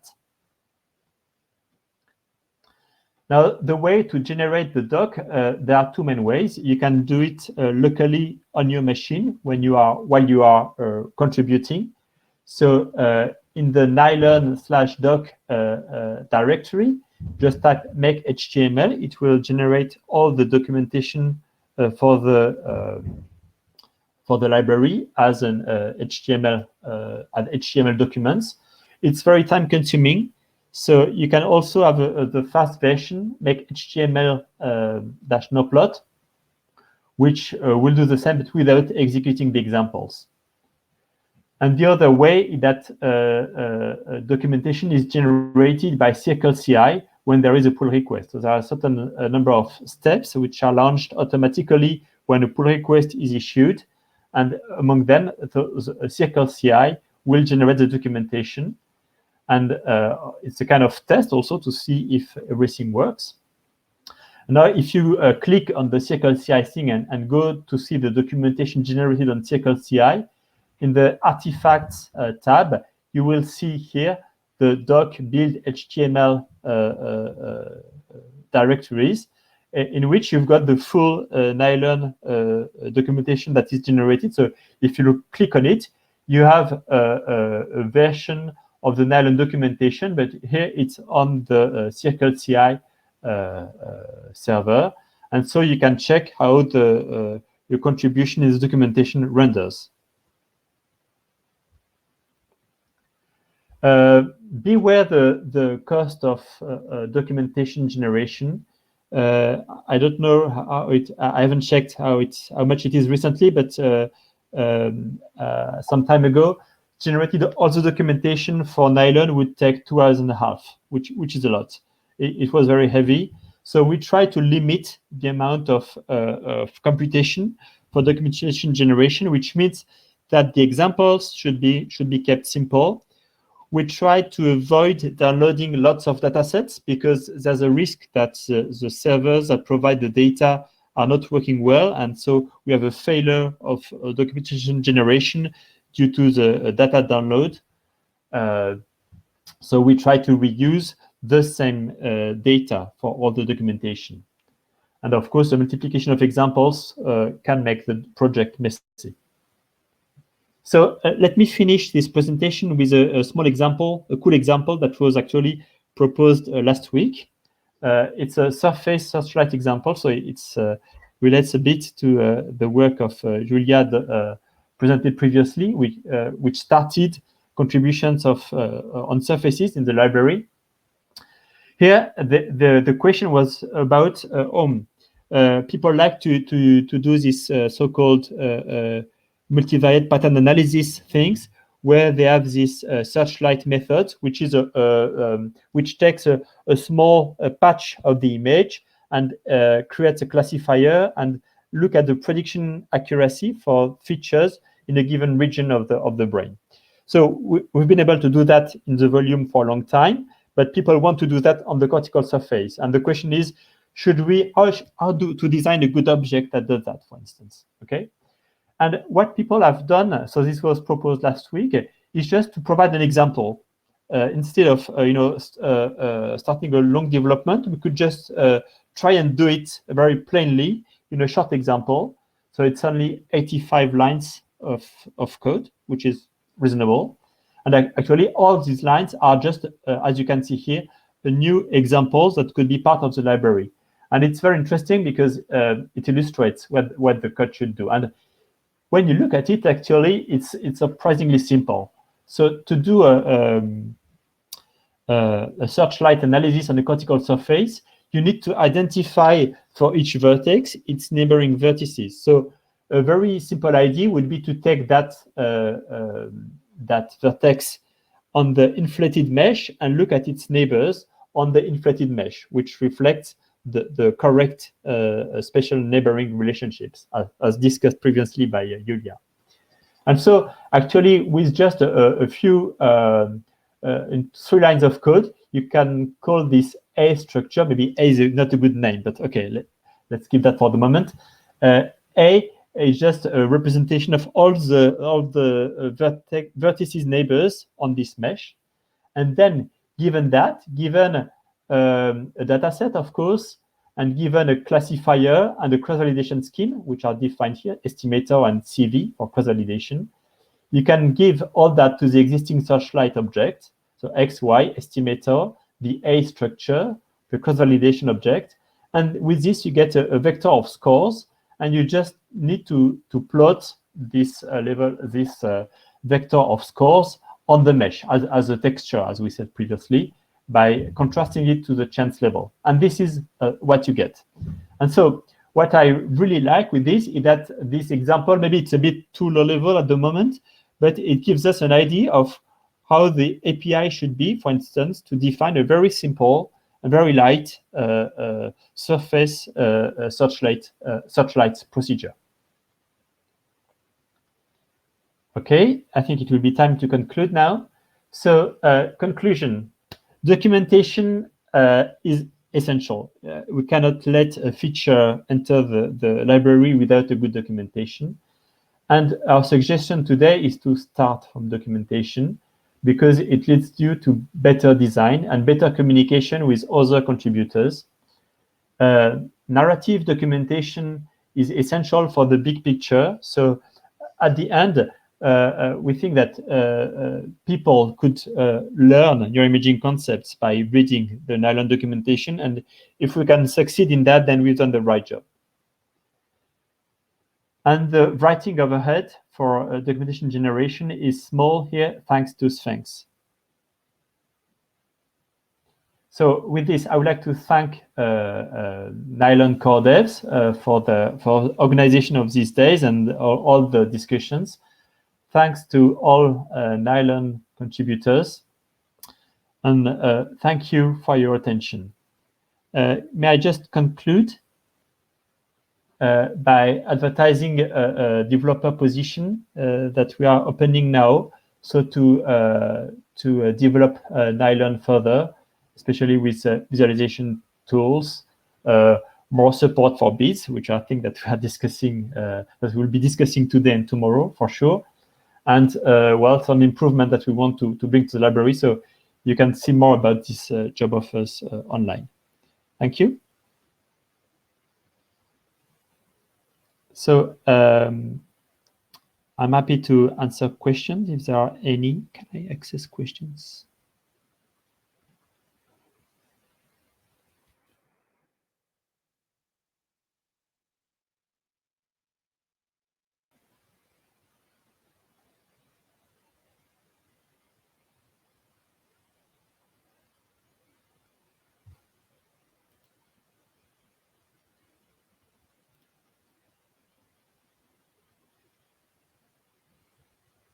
So I see two questions. Add-on on Nilearn, teams writing their own code and feature built on Nilearn with other dependencies. So yeah, so the question, not everything can go into Nilearn, so we need to find a way to have some libraries living with Nilearn in kind of ecosystem way, and not necessarily integrated into Nilearn. I would say that when we add things to Nilearn, there's a commitment to maintain this in the long term, and it has to be maintained by the community. So, for instance, even our own lab, we cannot, and we don't want to make all our scientific contributions as tools to Nilearn, because sometimes not everything is mature enough to be used by people. It's hard to maintain, hard to understand, and the benefits sometimes is not strong enough to outweigh the cost for the library. So, not certainly not everything can go into Nilearn. I think that what I would promote is to share code like on GitHub or on GitLab or on projects that are openly accessible. And when we see that something is popular, so it's widely used by the community and then requested by people, then and it's compatible with Nilearn, does not add a big dependency, then we should consider adding it.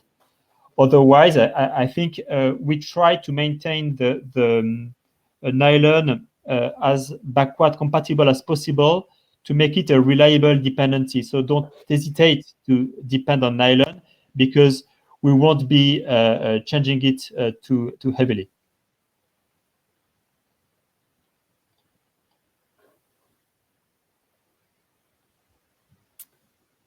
There's another question, Bertrand, if you can hear me, the link between teaching material and documentations. Here, I haven't talked much about teaching material. I'm not sure what this question refers to, but maybe you mean the narrative, maybe what I call the narrative documentation and the API documentation, or so maybe you should explain the difference between what we call narrative documentation and API documentation. It may not be clear to everyone. So in Nilearn, you've got, if you go to the web page that contains Nilearn documentation, there is a so-called user guide section, and user guide is what I call during the presentation the narrative documentation. So this one is really organized as an explanations of what are the tasks in brain imaging, what are the tasks that are addressed by Nilearn, and how can we can address them. So it introduces little by little, like almost as a course, the concepts that are implemented in Nilearn. And I think at the end, this is maybe the right way to discover the library, at least when you're a beginner. But I think it's for most people, it should be the right way to discover the library, and it should be pleasant. It should be pleasant because it teaches concepts in a plain terms, and it makes everything clear and accessible. So to me, this is the core part. If we succeed in that, then we will be able to share our contributions with the community. API documentation is a different thing. It's just, there is another, I think it's a reference tab, I think, in the documentation, where you can click on the functions and discover for each functions what are the arguments, what it returns, and essentially how to use it. But it's more technical, and it's more once you already you have identified this function as something useful for you, you wonder how to use it, then this documentation becomes useful. Does that make sense? So there was a question. So, but I'm not sure you answered the point on teaching, the link between teaching material and documentation. I don't know, Gaël, you have a suggestion maybe? Yeah, I can give my point of view. Ideally, we would like to avoid repeating. So we would like to make the material that we have as close as possible to teaching material. However, this is hard for many reasons. One of them is that the best teaching adapts to the audience. So ideally, there should be one material per audience. So the way we work, I think, is that we're more and more building what we call tutorial examples. There are a few of them, and they're very important to us, and they probably require more work, of course. And those tutorial examples, they need to be of a limited length, because everybody has a limited amount of time available.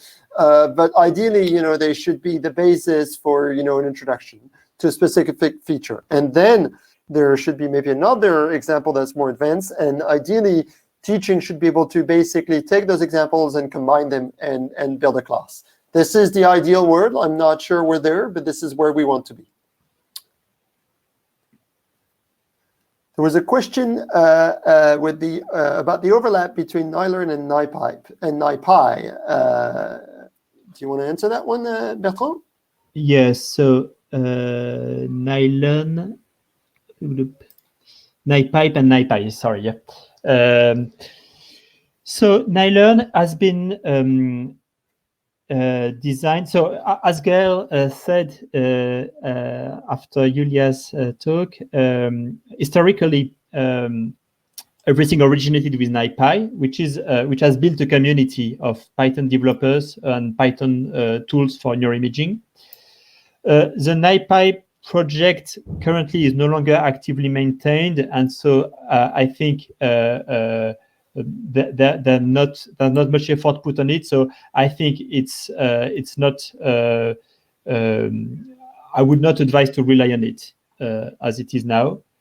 And NiPy and so Nilearn are two important projects. So Nilearn addresses functional connectivity analysis, machine learning analysis, statistical analysis, modeling for fMRI, group analysis, and these kind of questions. And NiPy is quite different. It's a way to organize your pipeline based on building blocks, which can be from different software environments. So you can, when you want to process data, you might want to reuse blocks from FSL, SPM, or different packages of free software. And NiPy provides a way to organize these building blocks in a pipeline.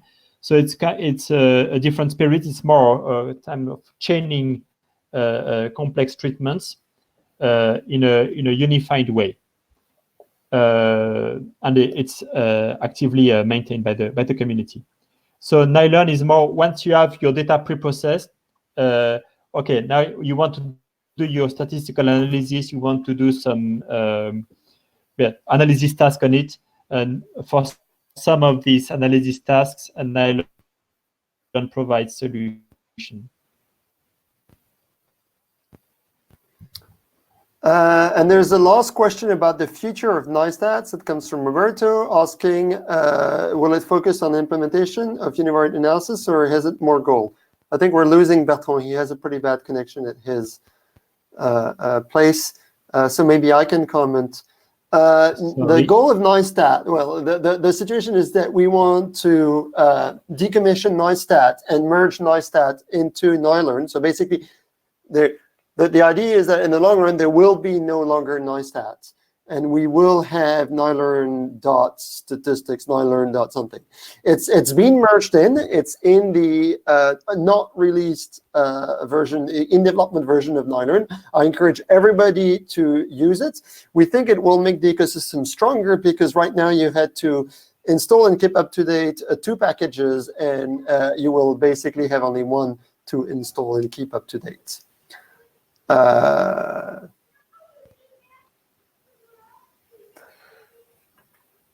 I think in the interest of time, I think we should move on.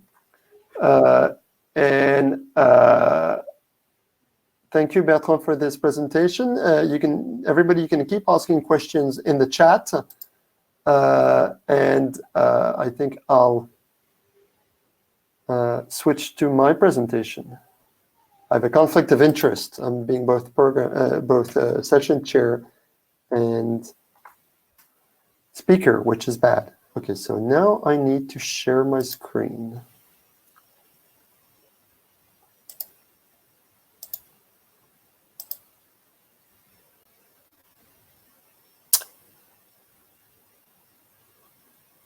Okay, and I need to make this full screen. How do I make this full screen?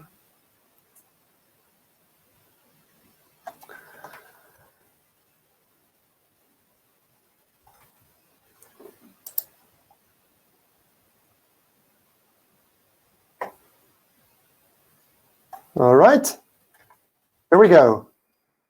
So now, in the interest of time, let me start with a talk. And in this talk, I'd like to give you how I think about how I think about the decisions of a maintainer. Is this supposed to be in a different session? I have no idea, honestly.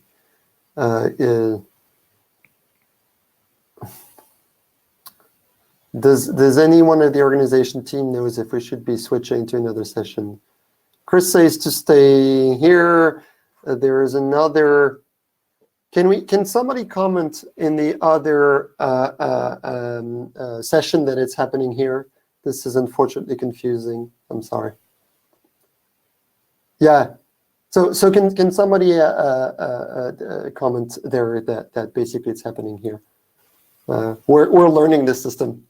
This is the first time we do a pandemic conference. All right, and so I'll get going with my presentation. So really, my presentation, the goal here is to tell you how I think a big picture and strategy in terms of making the maintainer's choice. And the reason why I wanted to have this presentation is because really our goal here is to grow more maintainers. I'm not the only maintainer of Nilearn, we have plenty, but we want to have more. We want to have people who basically think in the long run, who think in the big picture in the long run. And so the challenge is really, how do we live long and go far? How do we make sure that we're still here with an amazing project that is still as vibrant and as dynamic in 10 years? And so I've tried to come up with a bunch of different recommendations organized with nine recommendations, and I'll just talk about how I think each one of those aspects. The first thing is the notion of project vision. When you're doing a software project, it's crucial to have a clear vision of what you want to achieve and the scope. It's been mentioned earlier in the previous presentations, and this vision is going to guide any kind of marketing you do. You should be able to explain clearly what the project is about, because you don't want to oversell your project. Overselling your project is bad in the long run because you'll have disappointed users. And you want to guide your project choices. So you set a goal and you try to solve it. It must be focused, it must be easy to explain. It's important to know how you're positioning yourself with regard to the competition, because sometimes not creating a project is best. It's the idea that you should choose where to innovate and stick to it. Now, once you have this, our opinion in Nilearn is that you should build it with the community. And the point being that community-driven projects are much better than plain open source project. A plain open source project is a project where the code is open, but the project doesn't really take contributions and isn't really steered by a community. So we want a community because the community will go further. The question is, how do we achieve sustainability in the long run? And with a community-driven project, sustainability doesn't depend on a handful of individuals. Suppose I stop doing neuroimaging. I go in investment banking, for instance, to make a lot of money. And suppose Bertrand also goes in investment banking. Nilearn shouldn't stop. And for Nilearn not to stop, it means that we need to have as many people who are involved, but also feel in charge, not just contributors, maintainers. Now, this doesn't only give us sustainability, it does, hopefully currently, and it will in the long run, give us better software. Because the people who come on board are users that want to solve a problem. We say scratch a niche. And so they want to solve a problem, so they're giving a focus, they're giving an orientation to the software that is driven by users for users. Another aspect is it avoids monoculture.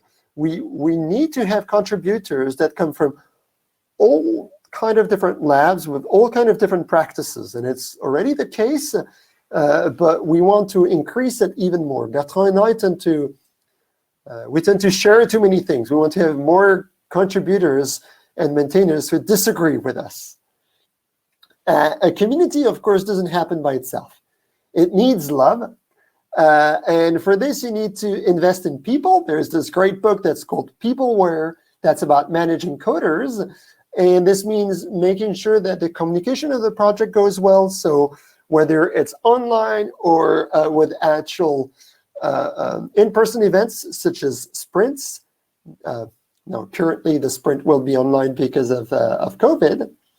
It also means that you need to make sure that your volunteers, the contributors, achieve their goals. And their goals are to learn. People contribute to learn, and they stay to learn, but also to achieve things, basically to help themselves solve their own problem, but also solve a wider community. So we need to make sure that everybody is productive. And this is one reason why we invest on core aspects of the project, such as continuous integration, or making sure that the project always works on the latest versions of our dependencies. And in the long run, of course, what we need if we want a real community-driven project is to relinquish governance. Basically, an open source project is successful when it does something that its founders hadn't thought about. And in this sense, I think Nilearn is already successful because we didn't do surface analysis. And now Nilearn is doing more and more surface analysis. But we want more of this. So the challenge is that a tiny fraction of users are going to become contributors, and an even smaller fraction are going to become maintainers. So this poses a real challenge for niche projects. It's very difficult to find the trade-off between the right project vision. So basically it needs to be broad enough to have enough contributors, but narrow enough to solve a well-defined project. Complexity is going to be a huge challenge to any project that grows.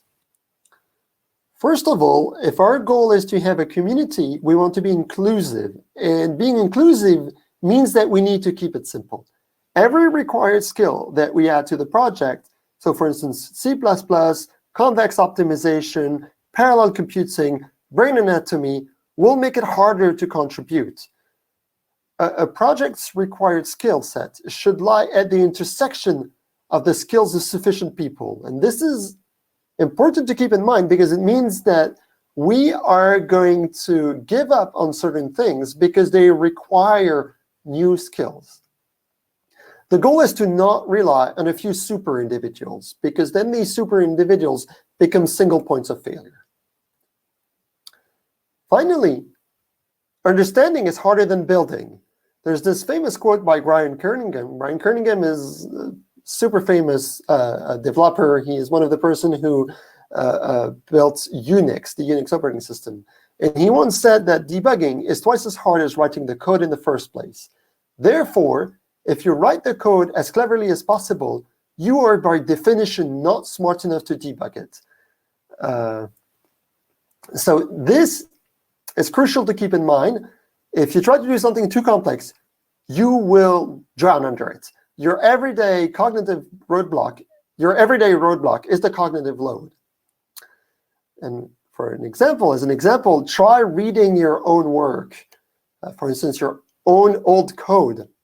You will find that your past self does not answer to emails, and that is quite annoying, I must say. The problem with complexity is that it has a super linear cost. Features are costly, empirical work has shown that if we increase by 20% the problem complexity, this will lead to an 100% increase in cost. So a small amount of increase in features will lead to a much larger amount of increase in complexity to solve those features. So it's extremely important to keep in mind the 80-20 rule. 80% of the use cases can be solved with 20% of the lines. So for this, we are going to say to have to say no to certain features, as it was mentioned earlier.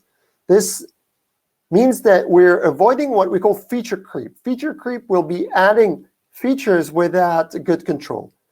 This goes back to the importance of having a well-controlled project vision and design. I'm not sure what happened here. Sorry, Crowdcast jumped and I need to.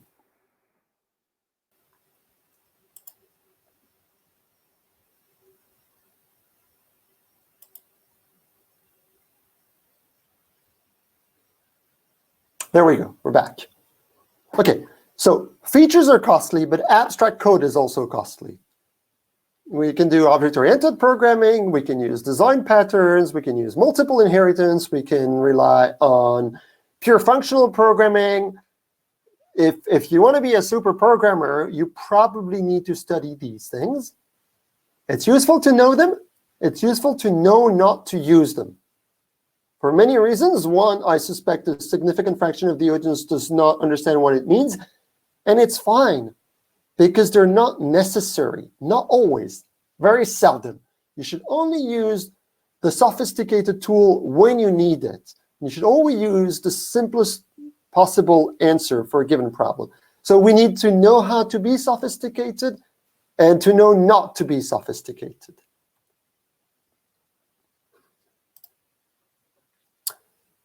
Let's talk about technical debt.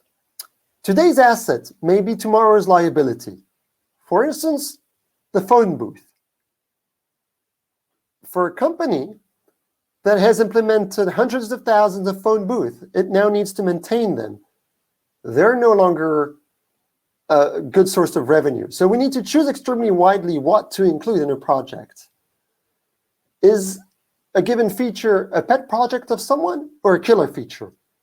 In science, this is challenging because investigators tend to have a bias towards their own publications. You should read my publications and cite them, they're awesome.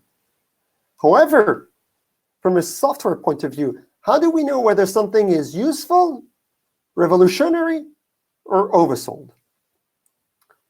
It's a very tough call to make because we can stick with the most well-known features, but that's not innovation. Innovation is finding the right features that we're going to include and that are going to empower people. And this is the difficult question. So I find that the right way to address this question is to prototype those features outside of the main project. You know, build a small sub-project and try to use it. And if that sub-project ends up being incredibly useful for you, then it needs to be included in the main project. That requires a lot of experimenting, not only on one use cases. It also requires you to refer to the project vision. Your project vision, once again, is going to be what is going to be the guideline in terms of making your choices. We need to limit drag. Basically, as we put on weight, it becomes harder and harder to maneuver the project. For instance, compiled code. Compiled code could make things faster in Nilearn, but it will extremely severely increase the burden. Another important aspect is installation. Experience shows that installation is where you lose most users. People try it, can't get it to work. Nah, I'm going to go back to my MATLAB code. So we need to navigate right the trade-offs. And one example of trade-offs is dependencies. Dependencies are crucial because they help us not reinvent the wheel. We didn't build a plotting library inside Nilearn. We reused one. We didn't build a machine learning library inside Nilearn. We reused one. However, each dependency is a liability. So we really need to gauge well whether a feature is crucial and absolutely need a new dependency and will suddenly transform our library to become the best thing since sliced bread, or whether we can drop that feature. And in general, we put a much larger barrier to anything that has dependency. The reason dependencies are so challenging is that each dependency is a liability, because the library can change in any kind of way, and you need to adapt to this change of library. You not only need to adapt to this change of library, but you need to adapt to the combinatorial of all your dependencies and their dependencies and their dependencies. So that combinatorial increases extremely fast. And you are going to have some corner cases where things go wrong because of the specific combinatorial of packages that a user has installed. Design. In particular, product design. This is a hammer. It's also many other things. This is not an incredibly useful product. This brick of milk, on the other hand, is an incredible invention because it solves a day-to-day problem extremely well with very little technology. So the challenge is to use our technical sophistication to find the simplest possible answer to the original problem. Another example, in ergonomics, we have here two taps, an old-style tap where I need to turn separately the hot water and the cold water, a new-style tap where the control of temperature and flow rates have been merged. This is a good example of an interesting industrial design innovation where the designer who came up with this innovation rethought the user's need and built a new tool that solves the user's needs better. Now, this is extremely hard, by the way. This is not easy. But each time we can do this when we do software, we are providing value to the user. So Nilearn is a Python library, and we are thinking a lot about the API of this library because this is basically our way of doing design. Here are a few guidelines. First, consistency is absolutely crucial.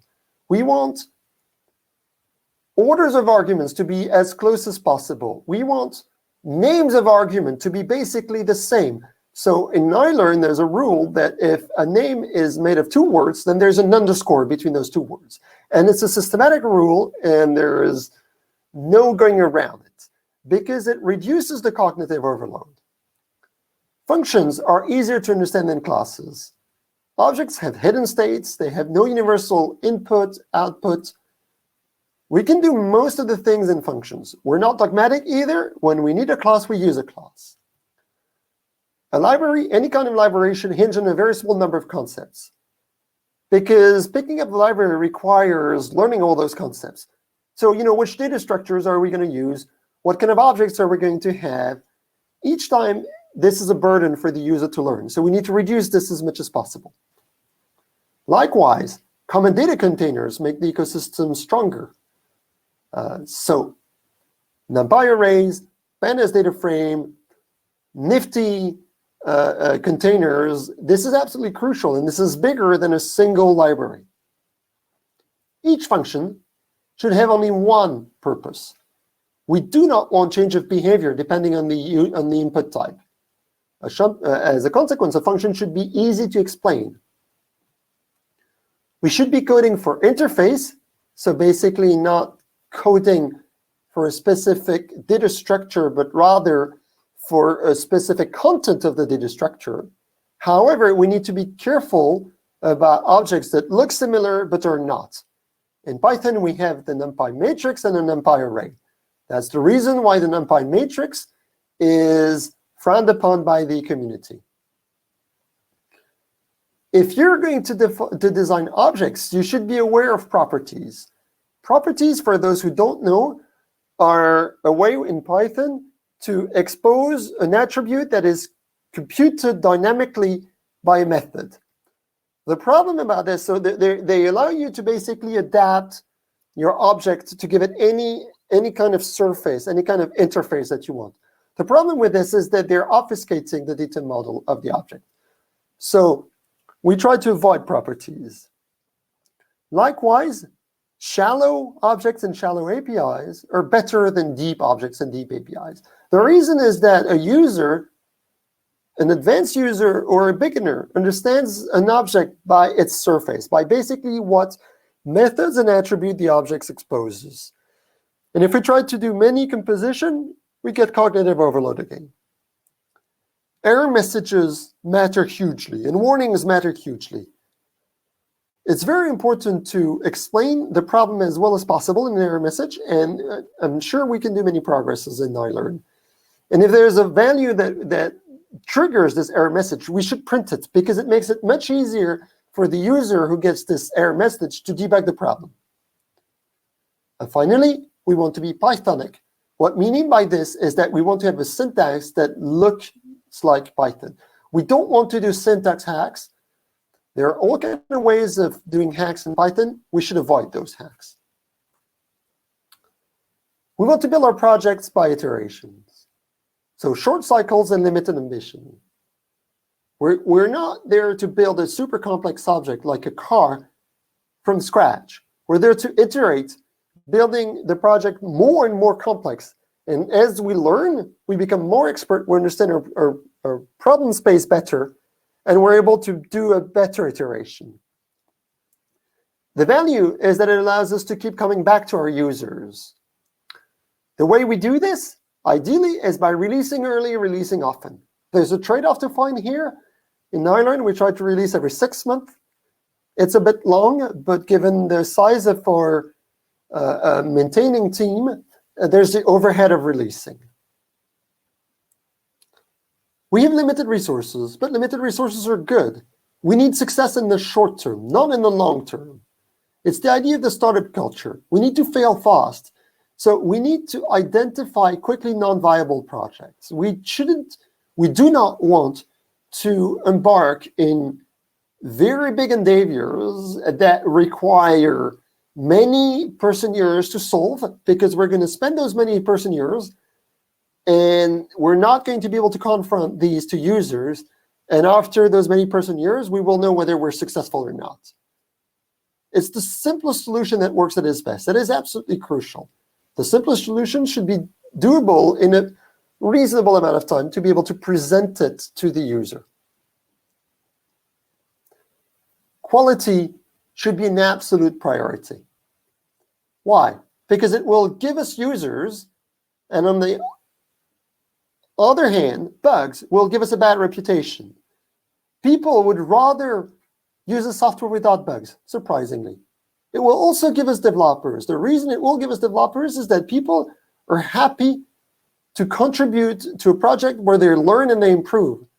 And on top of this, it will make our developers happy, because people want to be proud of their work, and you'd rather work in a library which is well known as being a reliable library than a library where there's a terrible reputation.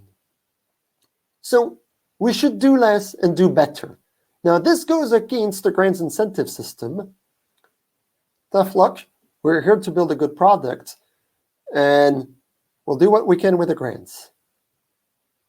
We need quality absolutely everywhere. We need great documentation, as Bertrand mentioned. Simplify things, but don't dumb them down. Focus on what the user is trying to solve. We need great APIs, as I said earlier. And for this, we're going to rely on example-based development.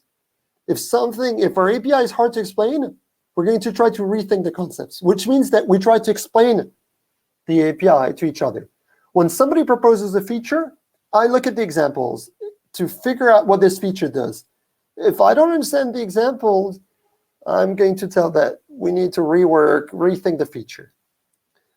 As I mentioned earlier, we need to limit the different number of concepts and objects and to focus on consistency. We'll also have to focus on good numerics. So we'll write tests to check this. Our goal here is to enable reuse and just not being reproducible. We want people to be able to use this code on many different data sets and on many different problems. And now this is challenging because we need to find concepts and primitives that are reusable over many different applications. So to achieve quality, it's useful to have well-controlled process. Everything we do is based on code reviews. So every single code that is contributed to Nilearn is reviewed. There's a process online, and Elizabeth will talk about this later on today. The goal is to enable discussion across contributors. This is how we share our knowledge. As I mentioned, we have very strong conventions. There are coding conventions, there are naming conventions, there are documentation conventions. As I mentioned, we're going to test absolutely everything. We're going to run the tests, and each time there's a bug, we're going to add a new test. And Jerome will talk about this later. We're focused on users. Our goal is to enable users. Usability is key, and we're not thinking that users are stupid. They're busy, just like I'm busy. When I pick up a tool, I want to be able to solve my problem quickly and not go through 3 hours of documentation. We are going to have to design the tool to solve the user's problem. And so for this, we need to know what users are targeted. Different users come in with a different background, and so they have different concepts in mind, and our tool needs to be adapted to those concepts. And this is actually challenging because we might be addressing a variety of different users. For instance, Nilearn is addressing people with more math or computer science background, but maybe also people with more psychology background. It is feasible to address those different backgrounds. We just need to make sure that we use the right terms for everybody and we explain the right concepts everywhere. It all goes back to the project vision.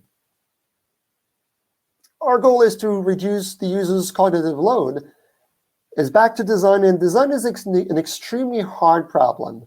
Jonathan Ive, for instance, was an industrial designer originally, and he ended up being number 4 at Apple. To facilitate, we'll be avoiding jargon, and our goal really is going to be to facilitate the first half hour with the project. Because if we do this, we're lowering the cognitive load. We also should know when to stop. There are problems that we can't solve, so we should avoid magic. By magic, I mean doing decisions for the user. We can suggest decisions, but if we magically choose to do A or B, depending on the user input, then maybe it feels cool in the beginning, but then you don't really know what the library is doing. And I often say, we don't solve hard problems. If the problem is genuinely really hard, then we won't be able to come up with a really good solution to it. That's okay. We'll just solve other problems. So I want to wrap up. I presented a few thoughts about how to build a project to be sustainable. I won't list all of them, but when I think about a project, I really think about the long term, because this is how the project will win. The reason is that a project's reputation takes years to build. The user base takes years to increase, because the way user base increases is that users learn how to use a tool, and then they explain to other users, their lab mates or their students, and slowly but surely, the user base grows. And once the user base is big enough, then this project has become a valuable thing by itself in the community. This is what we want to achieve. For this, I really want to stress that quality is crucial, that complexity is absolutely a killer. I think about a project's life as having a period where it puts in weight, and that's a good thing. And after a while, putting up too much weight will kill the project. So basically, there's only a limited amount of things you can add to a project before it starts crumbling. Nilearn is not there. It has a lot of growth to go, but we need to keep this in mind today. And for this, it's crucial to keep in mind the 80-20 rule. We want to include the features and the code that will solve many problems at once, and not the niche features. And as often with engineering, everything is a matter of trade-off. There are no easy calls. We always need to consider different aspects of the trade-off when we're making our decisions. Thank you. And if there are any questions, I'm happy to take them now. I think I see questions. Let me check. Oh, no, there are questions from the previous talk. Oh, there's a question. There are a few questions. Would we consider type hints as something positive for Nilearn and reasons extra cost? I think this question is maybe to be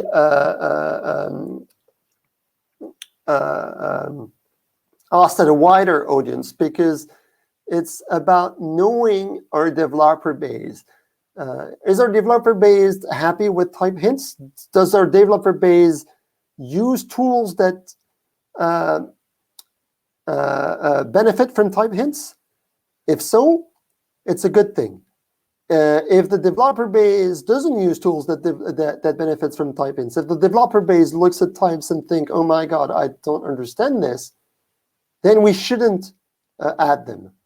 So, maybe we should open an issue and ask for comment on it. For people interested in making a career out in open source development, and Nilearn specifically, could you briefly speak about the structure of Nilearn as an enterprise and company? You mentioned grants. Does Nilearn function based on grants?